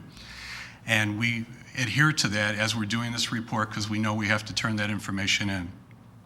So everything that can possibly be looked at out there to determine if there's a problem, but we still really don't know yet at that point if there's a red light running problem. So that's when we go to a contractor to do actual counts for us. So in our case, we do have, I heard it mentioned earlier by one of the trustees, Christopher Burke Engineering is our contractor for doing drawings, but we don't use them to do the counts because I think it's kind of a conflict of interest for us that if counts are very good, then Christopher Burke Engineering would get a contract from me to produce drawings. So we use separate contractors. So the contractor that I use to do the actual counts is Regina Webster and Associates. Regina Webster and Associates has been in business since, I believe, 1990. They're located in the city of Chicago, and they send out crews, and that's what happened here in the village, to all of the intersections. Again, we fall back to IDOT standards, and IDOT says you have to have a clear day, and the pavement has to be dry. That's just as far as counting. That's the only standard they have there. Mine, extra, is you don't count on Mondays and Fridays because traffic's not the same. Some people take off. So Tuesday, Wednesday, and Thursdays are the only days that I allow counts to be done. The second thing that we do is we can't be out there for the whole time because we're actually putting people physically out there to count. And the reason we do that rather than the videotape, a lot of companies do a videotaping, is if you've ever sat in front of 8 hours of videotape, as I have, it's very boring and people have a tendency of not getting what's actually happening out there. By putting human beings out there, can that happen also? Sure, but there's a lesser extent as far as a human being being out there doing it. So we do use a human being to do it, sometimes referred to as lawn chair counts. And they are out there from 6 a.m. to 9 a.m., from 11:30 to 1:30, and then again from 3:30 till 6:30. So we get an 8-hour count. We don't count those couple of hours in the morning that I skipped. We don't count overnight. So technically the numbers that you see in those reports could be maybe 10 to 15% higher because we don't count during those other times. We also, if you read through the report and you get to the recommendations in the back, we don't take into consideration right-hand turns. The village, as the chief mentioned earlier, the right-hand turns were not something that were being looked at by the village. That's fine. We're putting in cameras in Libertyville right now, and that's their policy too. They're not going to enforce right-hand turns. So we're only doing left turns and throughs, and we counted the right-hand turns, but from what I understand, there's no intention of doing right-hand turns in the village of Buffalo Grove. So after those reports come back, that's what's added to the report, and the analysis is finished. And you can see we look at things as far as overviews, average daily traffic, schools, whatever. But the final ultimate decision on what intersections and what approaches will be done rests with the village police department. It's not with us. So that's the way the reports were done. We try to follow every single policy that's out there by any government entity that's given us. It's not a gotcha type program. The chief mentioned and Paul mentioned about how the pictures are taken. If you're in the intersection waiting to make a left turn and light turns yellow and light turns red, you don't get a ticket. You have to be before the white line, the light has to be red, and then if you enter the intersection, you're going to get a ticket. And I'm sure the village is going to say, if they're stopped in the second picture or the video shows them stopped, don't issue. And that's fine. So I thank you for your time, and I think we go to questions. Well, what I'd like to do now is we'll go to the board to just find out what other questions. I do have a couple of questions first. You mentioned the fact you have some other contracts with other villages, obviously, in the area. How many of those, how many red light cameras have you placed in Cook County controlled intersections? Cook County control? None. Okay. The county has its own program, but they haven't printed anything out. We don't know quite what their program is yet. Okay, and it's my understanding from what we've heard so far, and Bill, you may have some more information, that Cook County has not authorized red light cameras for other villages, other municipalities, and there's a question whether or not they will ever, and that they may impose their own red light. Is that your understanding also? That is our understanding. DuPage County doesn't have a policy either. We're still waiting for it. Okay, so it's possible that we could say no to some of these intersections that are Cook County intersections that we don't want to in the village, but the county could do it anyway. They would get the revenue, and we would get probably all the blame, right? Okay, do you know what the policy is for Lake County?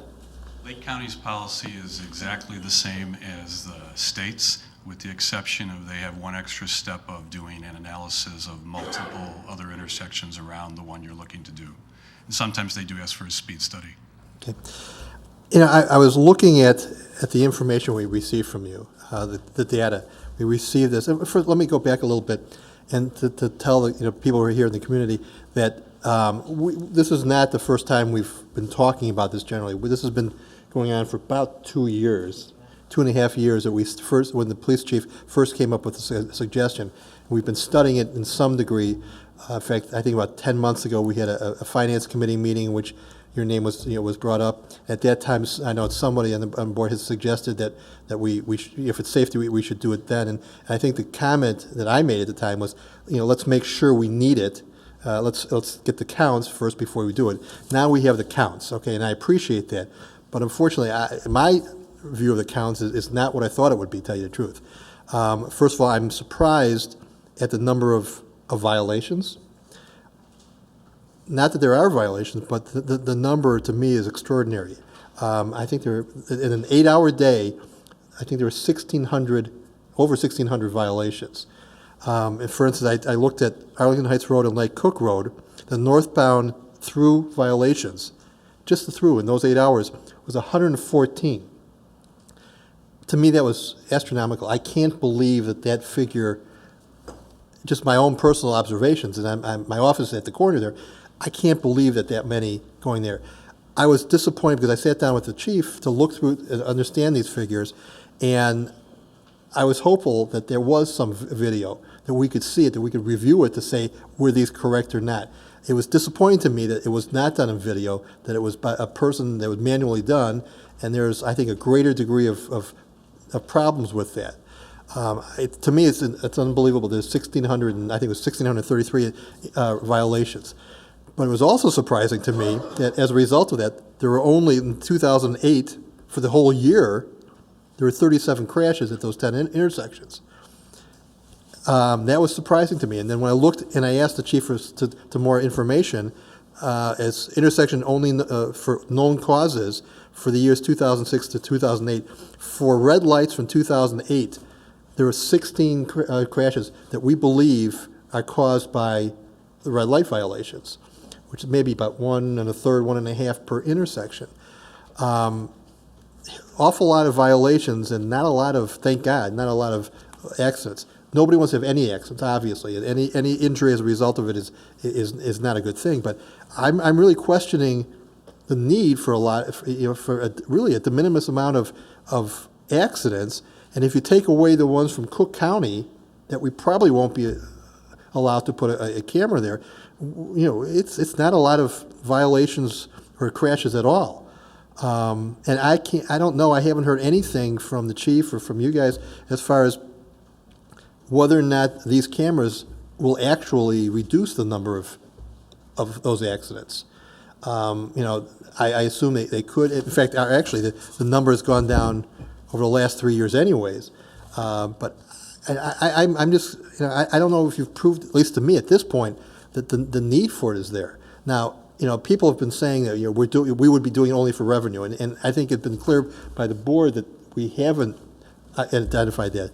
But just out of curiosity, what I did do is I took that 1,633, extrapolated over the full year, not anything else, and adding and multiplying that by $70 that we would get for the ticket. The ticket's $100.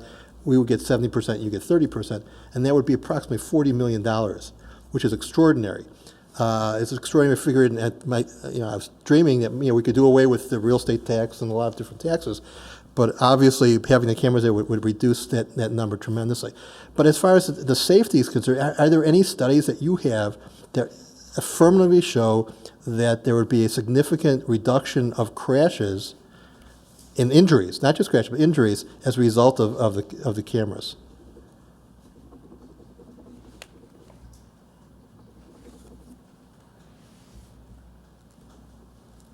I think that's a very fair question, and I remember Trustee Berman specifically seeking that information to surrounding communities that in fact have a red light camera system for a period of time, if I'm correct, Trustee Berman. And Mike Shaw's has done some extensive research in terms of surrounding communities that have the red light camera system. And our belief is, Trustee Brayman, that there is data from surrounding communities that have a red light camera system that does lead to reduction of crashes. So I'll turn this over to Sergeant Shaw's, who will address some of the villages that we've obtained information from as of recently, as of the last week or so.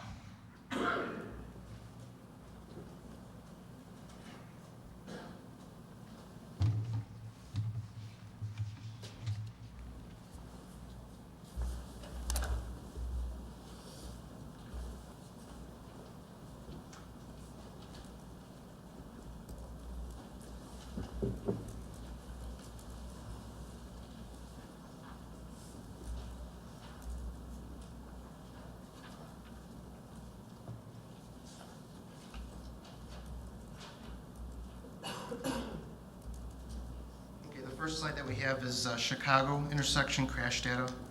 This information was from 2004 to 2008, and we have a list of the crashes 2 years prior that Chicago provided, which was 377 prior to the red camera lights, And then 2 years after, it went down 30%. And what I also did was, in the next slide, is we talked about rear end crashes, because I know that was a concern, and those also have gone down. Those went down 30%, which was consistent with the actual reduction in crashes. And that was for the same time period. It was 2 years before and then 2 years after. The next one we did that we looked at was Elk Grove. And this was obtained from Elk Grove Police Department. This was from 2008 to 2009. Before they had the cameras, they had 151 crashes. And then after the cameras were installed for the same time period, it went down 28%, which was 109 crashes. Naperville just came out with a study. They did their study. It was a 3-year average before the cameras from 2006 to 2008, and it showed that there was 73 crashes per year as an average. And then after the cameras were installed, it went down 14% to 63 crashes. And this next one is about the rear end crashes. They averaged 52.7 crashes, rear end crashes before the cameras, and then they went down 9% to 48. And then we also looked at Waukegan, which showed a 31% reduction. Before the cameras, they had 89 crashes at their intersections. And then after the cameras were installed, they went down to 61. And then the last one is from Wheeling, which is very recent. Actually goes into this year. Before the cameras, they had 79 crashes. And then after the cameras, they went down 44% to 44 crashes. You know, it's interesting. I thank you for the information, but there's two things. First of all, looking at our data, 2006 we had 49, and 2008 we had 37. So ours went down about 25-30% as well without the cameras. So that's curious to me. And also, that the information you have, the statistics don't reflect how many of those crashes were resulting from the red light violations. That's a component that's missing there. I'm not sure if we're talking about apples and oranges. I know there are other questions, comments. Trustee Berman? Thank you. Trustee Brayman stole a lot of my thunder, but Chief, you know, 2.5 years ago or thereabouts, we met. I expressed some discomfort both with the concept and application of these cameras, and I urged a careful, go slow approach. And I think you've honored your word that you would do that. And before I go any further, I do want to say I think it was very important that the department bring this forward to the board. The initiative was appropriate. The question is appropriate. What we do with it at the end of the day is a different question. But you know, regardless of whether the board ultimately decides to go forward with the program or not, the suggestion that somehow the staff or the police department acted inappropriately by bringing forward the concept, I think is false, is wrong. I commend you for doing it. I commend the work of the department for doing so. The problem I have is I'm not sure that we've taken good use of the time to study this question as appropriately, and I'm not sure we've really learned the lessons of the experiences of other communities based on what I've seen in the data, what I've seen in the information. I told you you'd have to convince me that through self-proving credible data that there would be a true improvement to the safety profile of our road system by installing these cameras. Nothing I've learned in the last 2 years have made me feel any more comfortable with these cameras than I was 2 years ago. Whether I feel less comfortable is another question. But, and I want to say I'm not ready yet to join the chorus of folks who want to condemn these categorically. I think they probably have very legitimate uses, and communities that have studied the question and found them warranted in circumstances. I don't question them. I think the legislature has within its province to decide the general question, and I understand they're revisiting that question again. So we may hear yet again what the legislators' view of the appropriateness of the camera as a tool of law enforcement, as a tool of safety. But really, the question is, do they work here? Do they make sense here? Will our intersections be improved from a safety profile by installing these cameras? I don't know that I see in the data that's been presented to us any basis for me to believe that the answer to that question is yes. I strongly encourage the department to continue its efforts to enforce red light violations. I know that it is absolutely maddening to watch people run red lights. But the data that I've seen in this study is almost counterintuitive. And I question the methodology that was used to collect the data for these intersections. There seems to be absolutely no correlation between red light violations as you've counted them or Getzo has counted them and the actual historical record of the village in terms of citations issued and red light crashes. We seem to be mixing data of sort of observational counts and crashes, but then when you drill down, as Trustee Brayman mentioned, on page 6 of the report, you see that there are a minuscule number in relative terms of crashes that are attributable to red light runners. Even then, they aren't broken out by type of red light running, whether it's a delayed left turn, a straight through, or a right on red. And so I don't even know from the data that we've been provided that the category that we're excluding from enforcement, red light runners, or right on reds, aren't a part of that crash data that are out there. When I look at the information you provided from the neighboring communities, what we're talking about is reducing 1 or 2 or 3 crashes a year from our experience here in the village. Now, every crash is important and we'd love to see them all go away, but the question is a balancing between the benefit and the detriment to the community and to the environment and to the use and enjoyment of our community and our streets and the peace of mind of our residents. I don't know that the data that we've been provided, and I'm throwing this out as an open-ended question, convince me, supports the conclusion that going forward makes sense.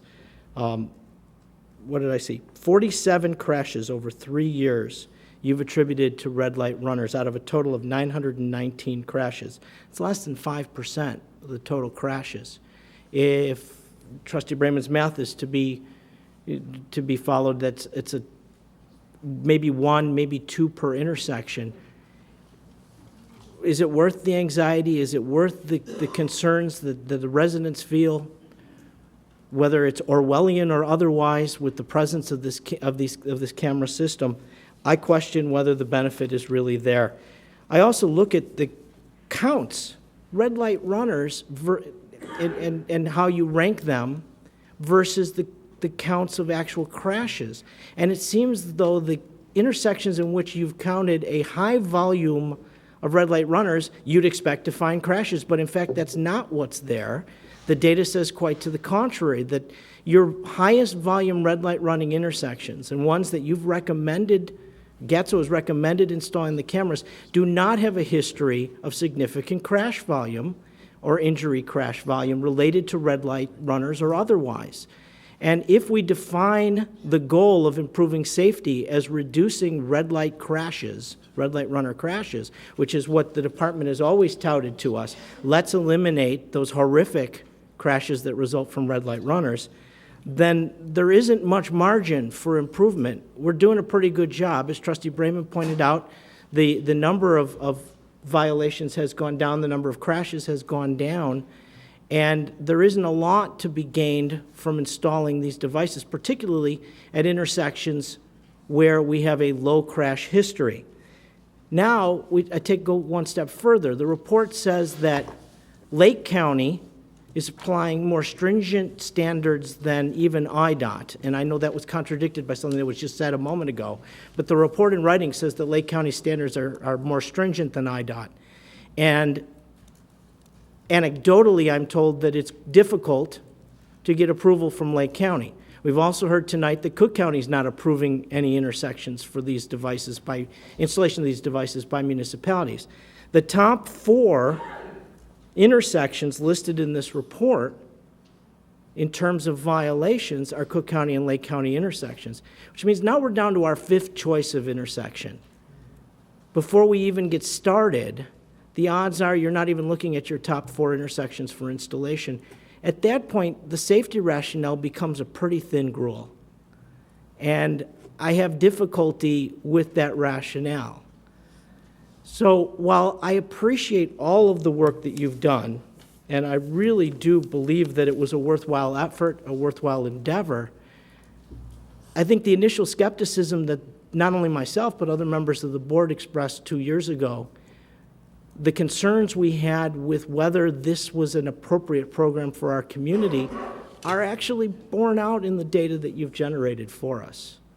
And I leave it to you, and I know that there are other people, and I've gone on for a while, there are other people who want to speak, and maybe they don't feel they'll need to speak at this point, but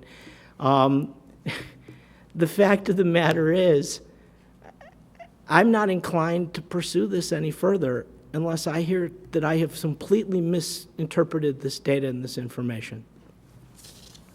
If I may further, I mentioned earlier that President Hartstein had mentioned 2 items. This was the other item he wanted me to read his email from, and I'll quote him. I am not convinced at this time that the proposed use of red light cameras should be further considered by our community for further testing or any contract at this time.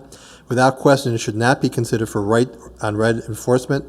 The statistics which have been presented do not clearly make a case for further evaluation at the intersections where we might be able to proceed with implementation in light of county restrictions. In addition, there are numerous proposals pending the state legislature which would affect red light cameras. Based upon the foregoing, I urge the board not to authorize any further action on red light cameras at this time. I would agree with Trustee Berman. In fact, it was important, as far as I'm concerned, and I think from him too, the exercise was important. It was important for us to get that. And whether or not there was the mechanism for the actual violations was done properly or correct is one thing, but obviously the crash information is correct because it comes from the department, it comes from the state, so that's clear. And I agree with it. I don't think it's viable this time, but that doesn't mean in the future that I don't want you to come up with suggestions because it's important. And as I mentioned before, I usually support you. This time I can't, but I don't want you to say, well, gee, we didn't, maybe we don't support you this time and therefore you're not going to come up with other suggestions. I know you will and I hope you will. Trustee Sussman. I'm also not in favor of red light cameras.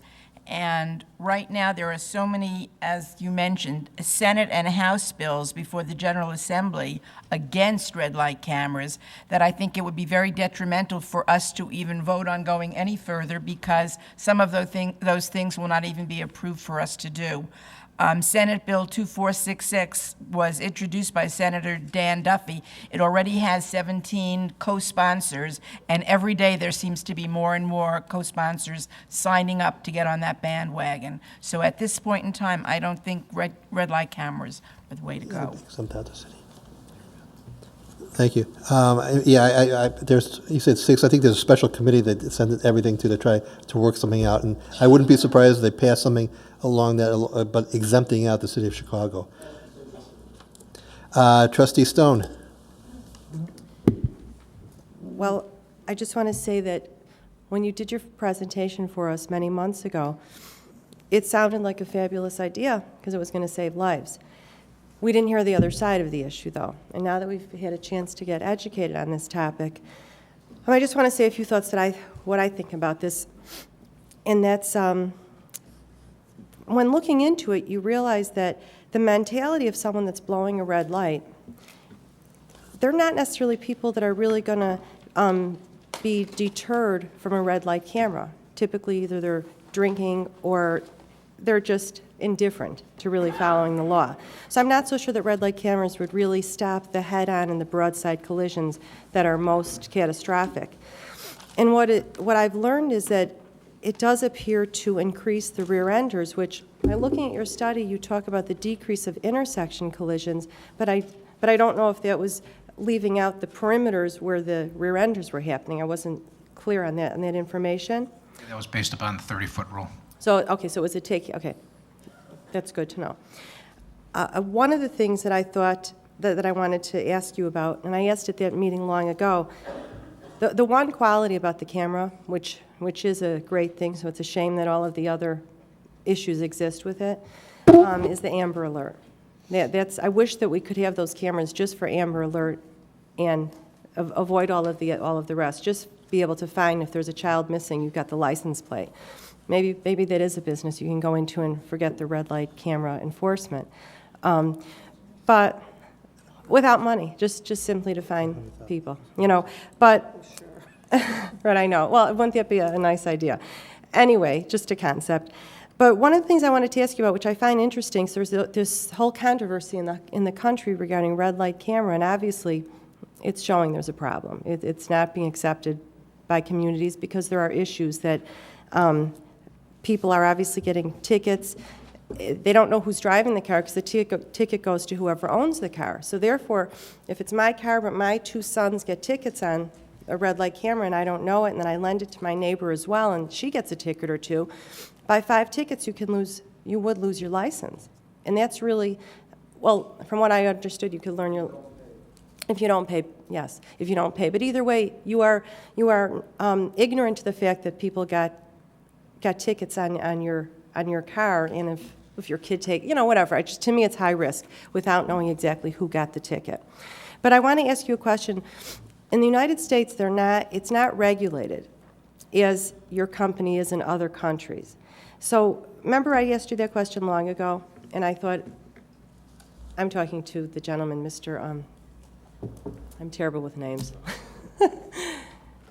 Remember we talked about the red light camera enforcement is not regulated in the United States, but it's regulated in other countries, correct?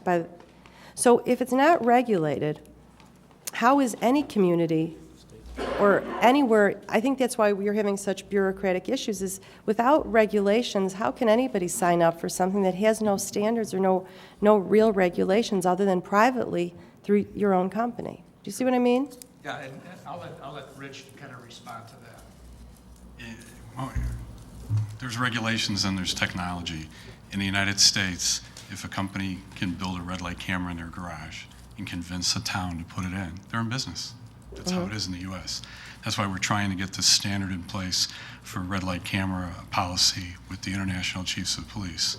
But when I joined that organization many, many years ago for photo radar, I was the first automated company, and getting all of my peers from my competitors to finally get a standard. Well, now and everybody does it kind of the same way with photo radar, but with red light, this guy uses video to detect the violations. We use radar. This guy uses laser. This guy uses hockey pucks on the road. If you would come into our meetings and see, I'm there saying, should have accurate speed, even if you're not using it. And other people are saying, no, no, no, no, no. Yeah, but I'm not talking about that's the technology part of it. What happens in the other countries is there is a home office, as it's called in the UK. There's the Netherlands Measurement Institute in Holland, to mention two of them. And what they do is they require you to submit your product.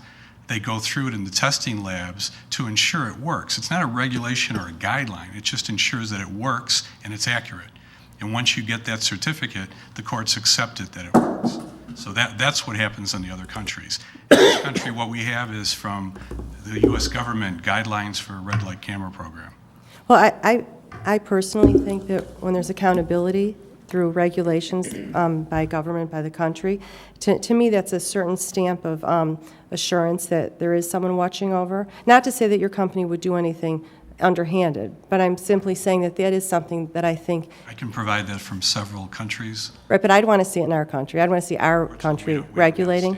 No, and that's part of the issue that concerned me many months ago, that you weren't regulated in this country. But the other thing I want to say, that in the future, like you said, Trustee Berman, or Trustee Brayman, that if we ever were to look at this concept, I think an important thing to see would be to watch that live video stream.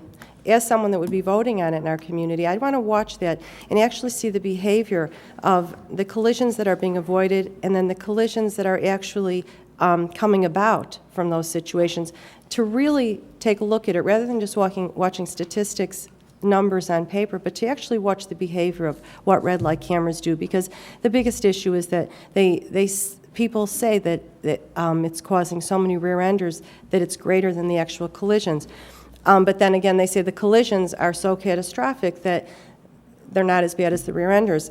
I personally, before I would ever vote on something, I'd actually want to watch a video stream of a couple days and spend time watching it before you were to bring about legislation or mandate legislation in a community that would impact people in such a way, and to make sure that it actually was avoiding accidents that truly are there versus putting something in place that is a lot of money. It costs a lot of money for red light tickets if we're really not having those type of collisions. So that would be something, if we ever do it, I'd like to actually watch the video myself versus the numbers on paper. Thank you. Yeah, I would be in, one day I'd be in, if it ever comes before the board and we're voting on it, and with looking positive, there's regulations in the country, things, and Illinois is not considering banning it, I'd want to see the video. If all of the data that you saw and the pictures and everything went away and you only had the pictures, you still would have a car behind the white line, the light red, the second picture, the car in the intersection with the light red. So with everything else gone, you still have a car that's violated. Can I ask one question that I was wondering with all of this? You know, when the light turns red, and then the opposite, the traffic, opposing traffic, they're getting the green. What's the time span between you getting the red and them getting the green? In the packet, you'll see there's some of the intersections. I think it's Cook County, it's 2 seconds red. Lake County, it's 1.5, or the other way around. There's a double red for. What I'm saying, is there an interim time between me getting the red and the crossed traffic? Yeah, I just said there's red for everybody, either 1.5 or 2 seconds, depending on the intersection. Okay. It's in. You'll see in the packet. It's in there. So far, we've heard from about 4 of us and the village president. Unless Trustee Trilling or Deanne, if any comments to the contrary, I don't know if there's any other comments that have to be made. I think it's going to. I learned a long time ago, when things are going your way in court, not to say anything more. Okay. Well, then you should know that I would suggest, especially given the time, and we have other matters, that. But if you'd like to speak, you can. But I would. I understand, and I should tell you, we all got this, and we all got this stuff, and we all read it. Well, at least a couple pages. I read that. But you're welcome to make some brief comments if you want. I don't know if it's necessary. I think you heard the flavor of the board that I don't think we're not going to go forward, at least at this point. So, well. You're more than welcome, but I'm not going to give you the 10 minutes because I don't think you have to attack them. I'll give you just a couple minutes if you can. Please, yes. We have other matters. We're going to be here for another hour. We have an executive session, and I'd like to have some assistance to run this DVD. That will be my presentation. It runs 5 minutes. do we have anybody? Gita, will you help with the DVD?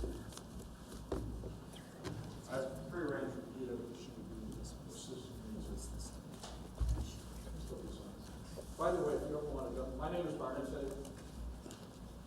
I live in Buffalo Grove for 10 years on Stanton Court West. And just because I live here doesn't mean I'm not an expert in the subject. I'm a Daubert certified expert witness in automotive electronics. I am the National Motors Association safety advocate and traffic researcher. And to your credit, Mr. Fagle, you've been giving us information over the last year or so. I know most of us, if not all of us, have been reviewing. So that's why I'm saying that you don't really necessarily have to tell us again, but we'll watch the video. For the record. Well, there is no, understand, we're not voting necessary today anyways, but go ahead. Well, I know. By the way, I know. There is a little video jitter at the end, but the audio's fine. What? It worked on every video player I have. No, it's not a conspiracy. No need to read his comments. No need to read his comments. No. You got your wish. Well, maybe what you could do is make copies for all of us and distribute it, and we'll have I just them. want to make a few comments to fill in the dead time. First of all, since I created this, I know it by heart. But this is a tale of 3 cities: Schaumburg, Illinois, Buffalo Grove, and Dalton, Georgia. Schaumburg, Illinois wanted to create more income without raising taxes. And they did it by placing a red light camera outside the exit to Woodfield Mall. As a result, they collected $1 million in 96 days. 98% of it was for RTORs, right turns on red. Customers, residents, business owners were very ired by this. And they took their grievances to the city. The city ignored 5 empirical studies that were held up to peer review that said that red light cameras are not designed to do this. And they said in their defense, we're trying to protect the pedestrians. But there's no sidewalks there. So that shot them down right there. So they pulled the camera out. That was the epicenter of this movement that you're witnessing through the media in and around Chicago. And Buffalo Grove, it's no secret to anyone, does not have a Woodfield shopping center. Nothing close to it. It doesn't have the trade, the income. In fact, Woodfield, Schaumburg is about 4 times the population. But as anyone who drives through the area will be able to ascertain, there's vacancies in these stores. Business is going out of business. For whatever reason, it's happening. Woodfield's experience was if you put cameras in, you're going to drive whatever business we have now to another community that doesn't have cameras. How many people would pay $102 for a cup of coffee? That would leave a bad taste of Joe in my mouth. Nobody would. And that's the taste people will get in their mouth if cameras are allowed to come in. I think the board's decision so far is the right one. And then we have Dalton, Georgia, which is the carpeting capital of the United States. So if you're walking, have carpet in your house, chances are it came from Dalton. The mayor there studied the program they had with their cameras, and he pulled them out. And then he was able to reduce the spending by the city, which is about 40,000 people, by 20%. He said in a video that you would have seen from Fox TV that he says the cameras only serve 2 purposes, safety and revenue. They could not find any safety benefits to the cameras. So as a result, they pulled them out. And finally, it should be noted that the state of Georgia passed a bill into law in 2008, which mandated 1 extra second of yellow time be added to every signalized intersection with a red light camera. Within 6 months, the violation rate went down 80%. Within the same 6 months, collisions went down 70% with adding 1 second of time to the yellow. And after 8 months, the camera companies started pulling their equipment out. Why? Because they could not make safety and profit in the same intersection. They don't mix. As far as any benefits to cameras, they are the ones that wind up on a spreadsheet, not in a hospital room. Last but not least, if a traffic signal is engineered properly, and by the way, the survey done by GATSA, with all due respect, was not done by a licensed traffic engineer. It's basically a sales brochure. And also, does anyone here know the leading cause of intersection collisions in the United States? A signalized intersection, the leading cause? Anyone? We've done all the study. Yes. DUI, overdose on drugs, and over-medicated patients. The second leading cause is first responders, fire engines, police cars, and paramedics. Second cause. Third, and by the way, DUIs are 45%. And then third are distracted drivers or road rage, for whatever of many various reasons. So I want to thank you for making, so far, is a great decision. And I'll send you a copy of the video anyway, as you requested. I'm looking forward to it. You don't have to rent it, you don't have to send it back. I just got to get it to work, and I thank you very much. Thank you. Trustee Berman. Thank you. Just as a wrap-up, I wanted to note, I guess for the record, I received a very eloquently written plea from a resident by name of Anthony Catania, which I did share with the rest of the board and with staff on the same day I received it. We haven't read it here, it's a lengthy letter, but it talks about essentially a plea to enforce the red light laws, to catch red light violators. If we don't do it through cameras, to find a way to stop the scourge of red light runners. And I think our police department is committed to doing that, and I think they've done a pretty darn good job over the time in working on that problem, and I'm sure they will continue to do so. But I did want to acknowledge the fact that he did send that to us, and I did share it with the board. Thank you. Mr. Fagel, also, you mentioned about the yellow lights, and that was a concern of mine with the chief. And I also want to make sure that you acknowledge the fact that in this book that you mentioned on page 40-something, it does say that yellow lights that are too lengthy give a false impression of more time, and it can cause more accidents, more running of the red light too. I think obviously there was some allegation or some concern that the yellows were 2 seconds or things like that, and I'm glad to see in the chief finding out that it's at least 4.5 seconds for our yellow lights. Federal minimum is 3 seconds in clear weather. But we're well beyond that, and I think it's good. The deficiencies of a short yellow is just driving to Chicago. Oh, no question, no question. Thank you. And we did see you on TV on that, so. The next item is executive session, personnel, section 2, C1 of the Open Meeting Act. Is there a motion to go into executive session? Is there a second? All in favor? Aye. All opposed? You need a roll call vote. Okay. Bremen. Aye. Glover. Aye. Berman. Trilling. Aye. Stone. Aye. Sussman. And I do not believe we'll be coming back. There'll be no reason for us to come back, I believe so. Yeah, but we will come back to adjourn the meeting. Thank you.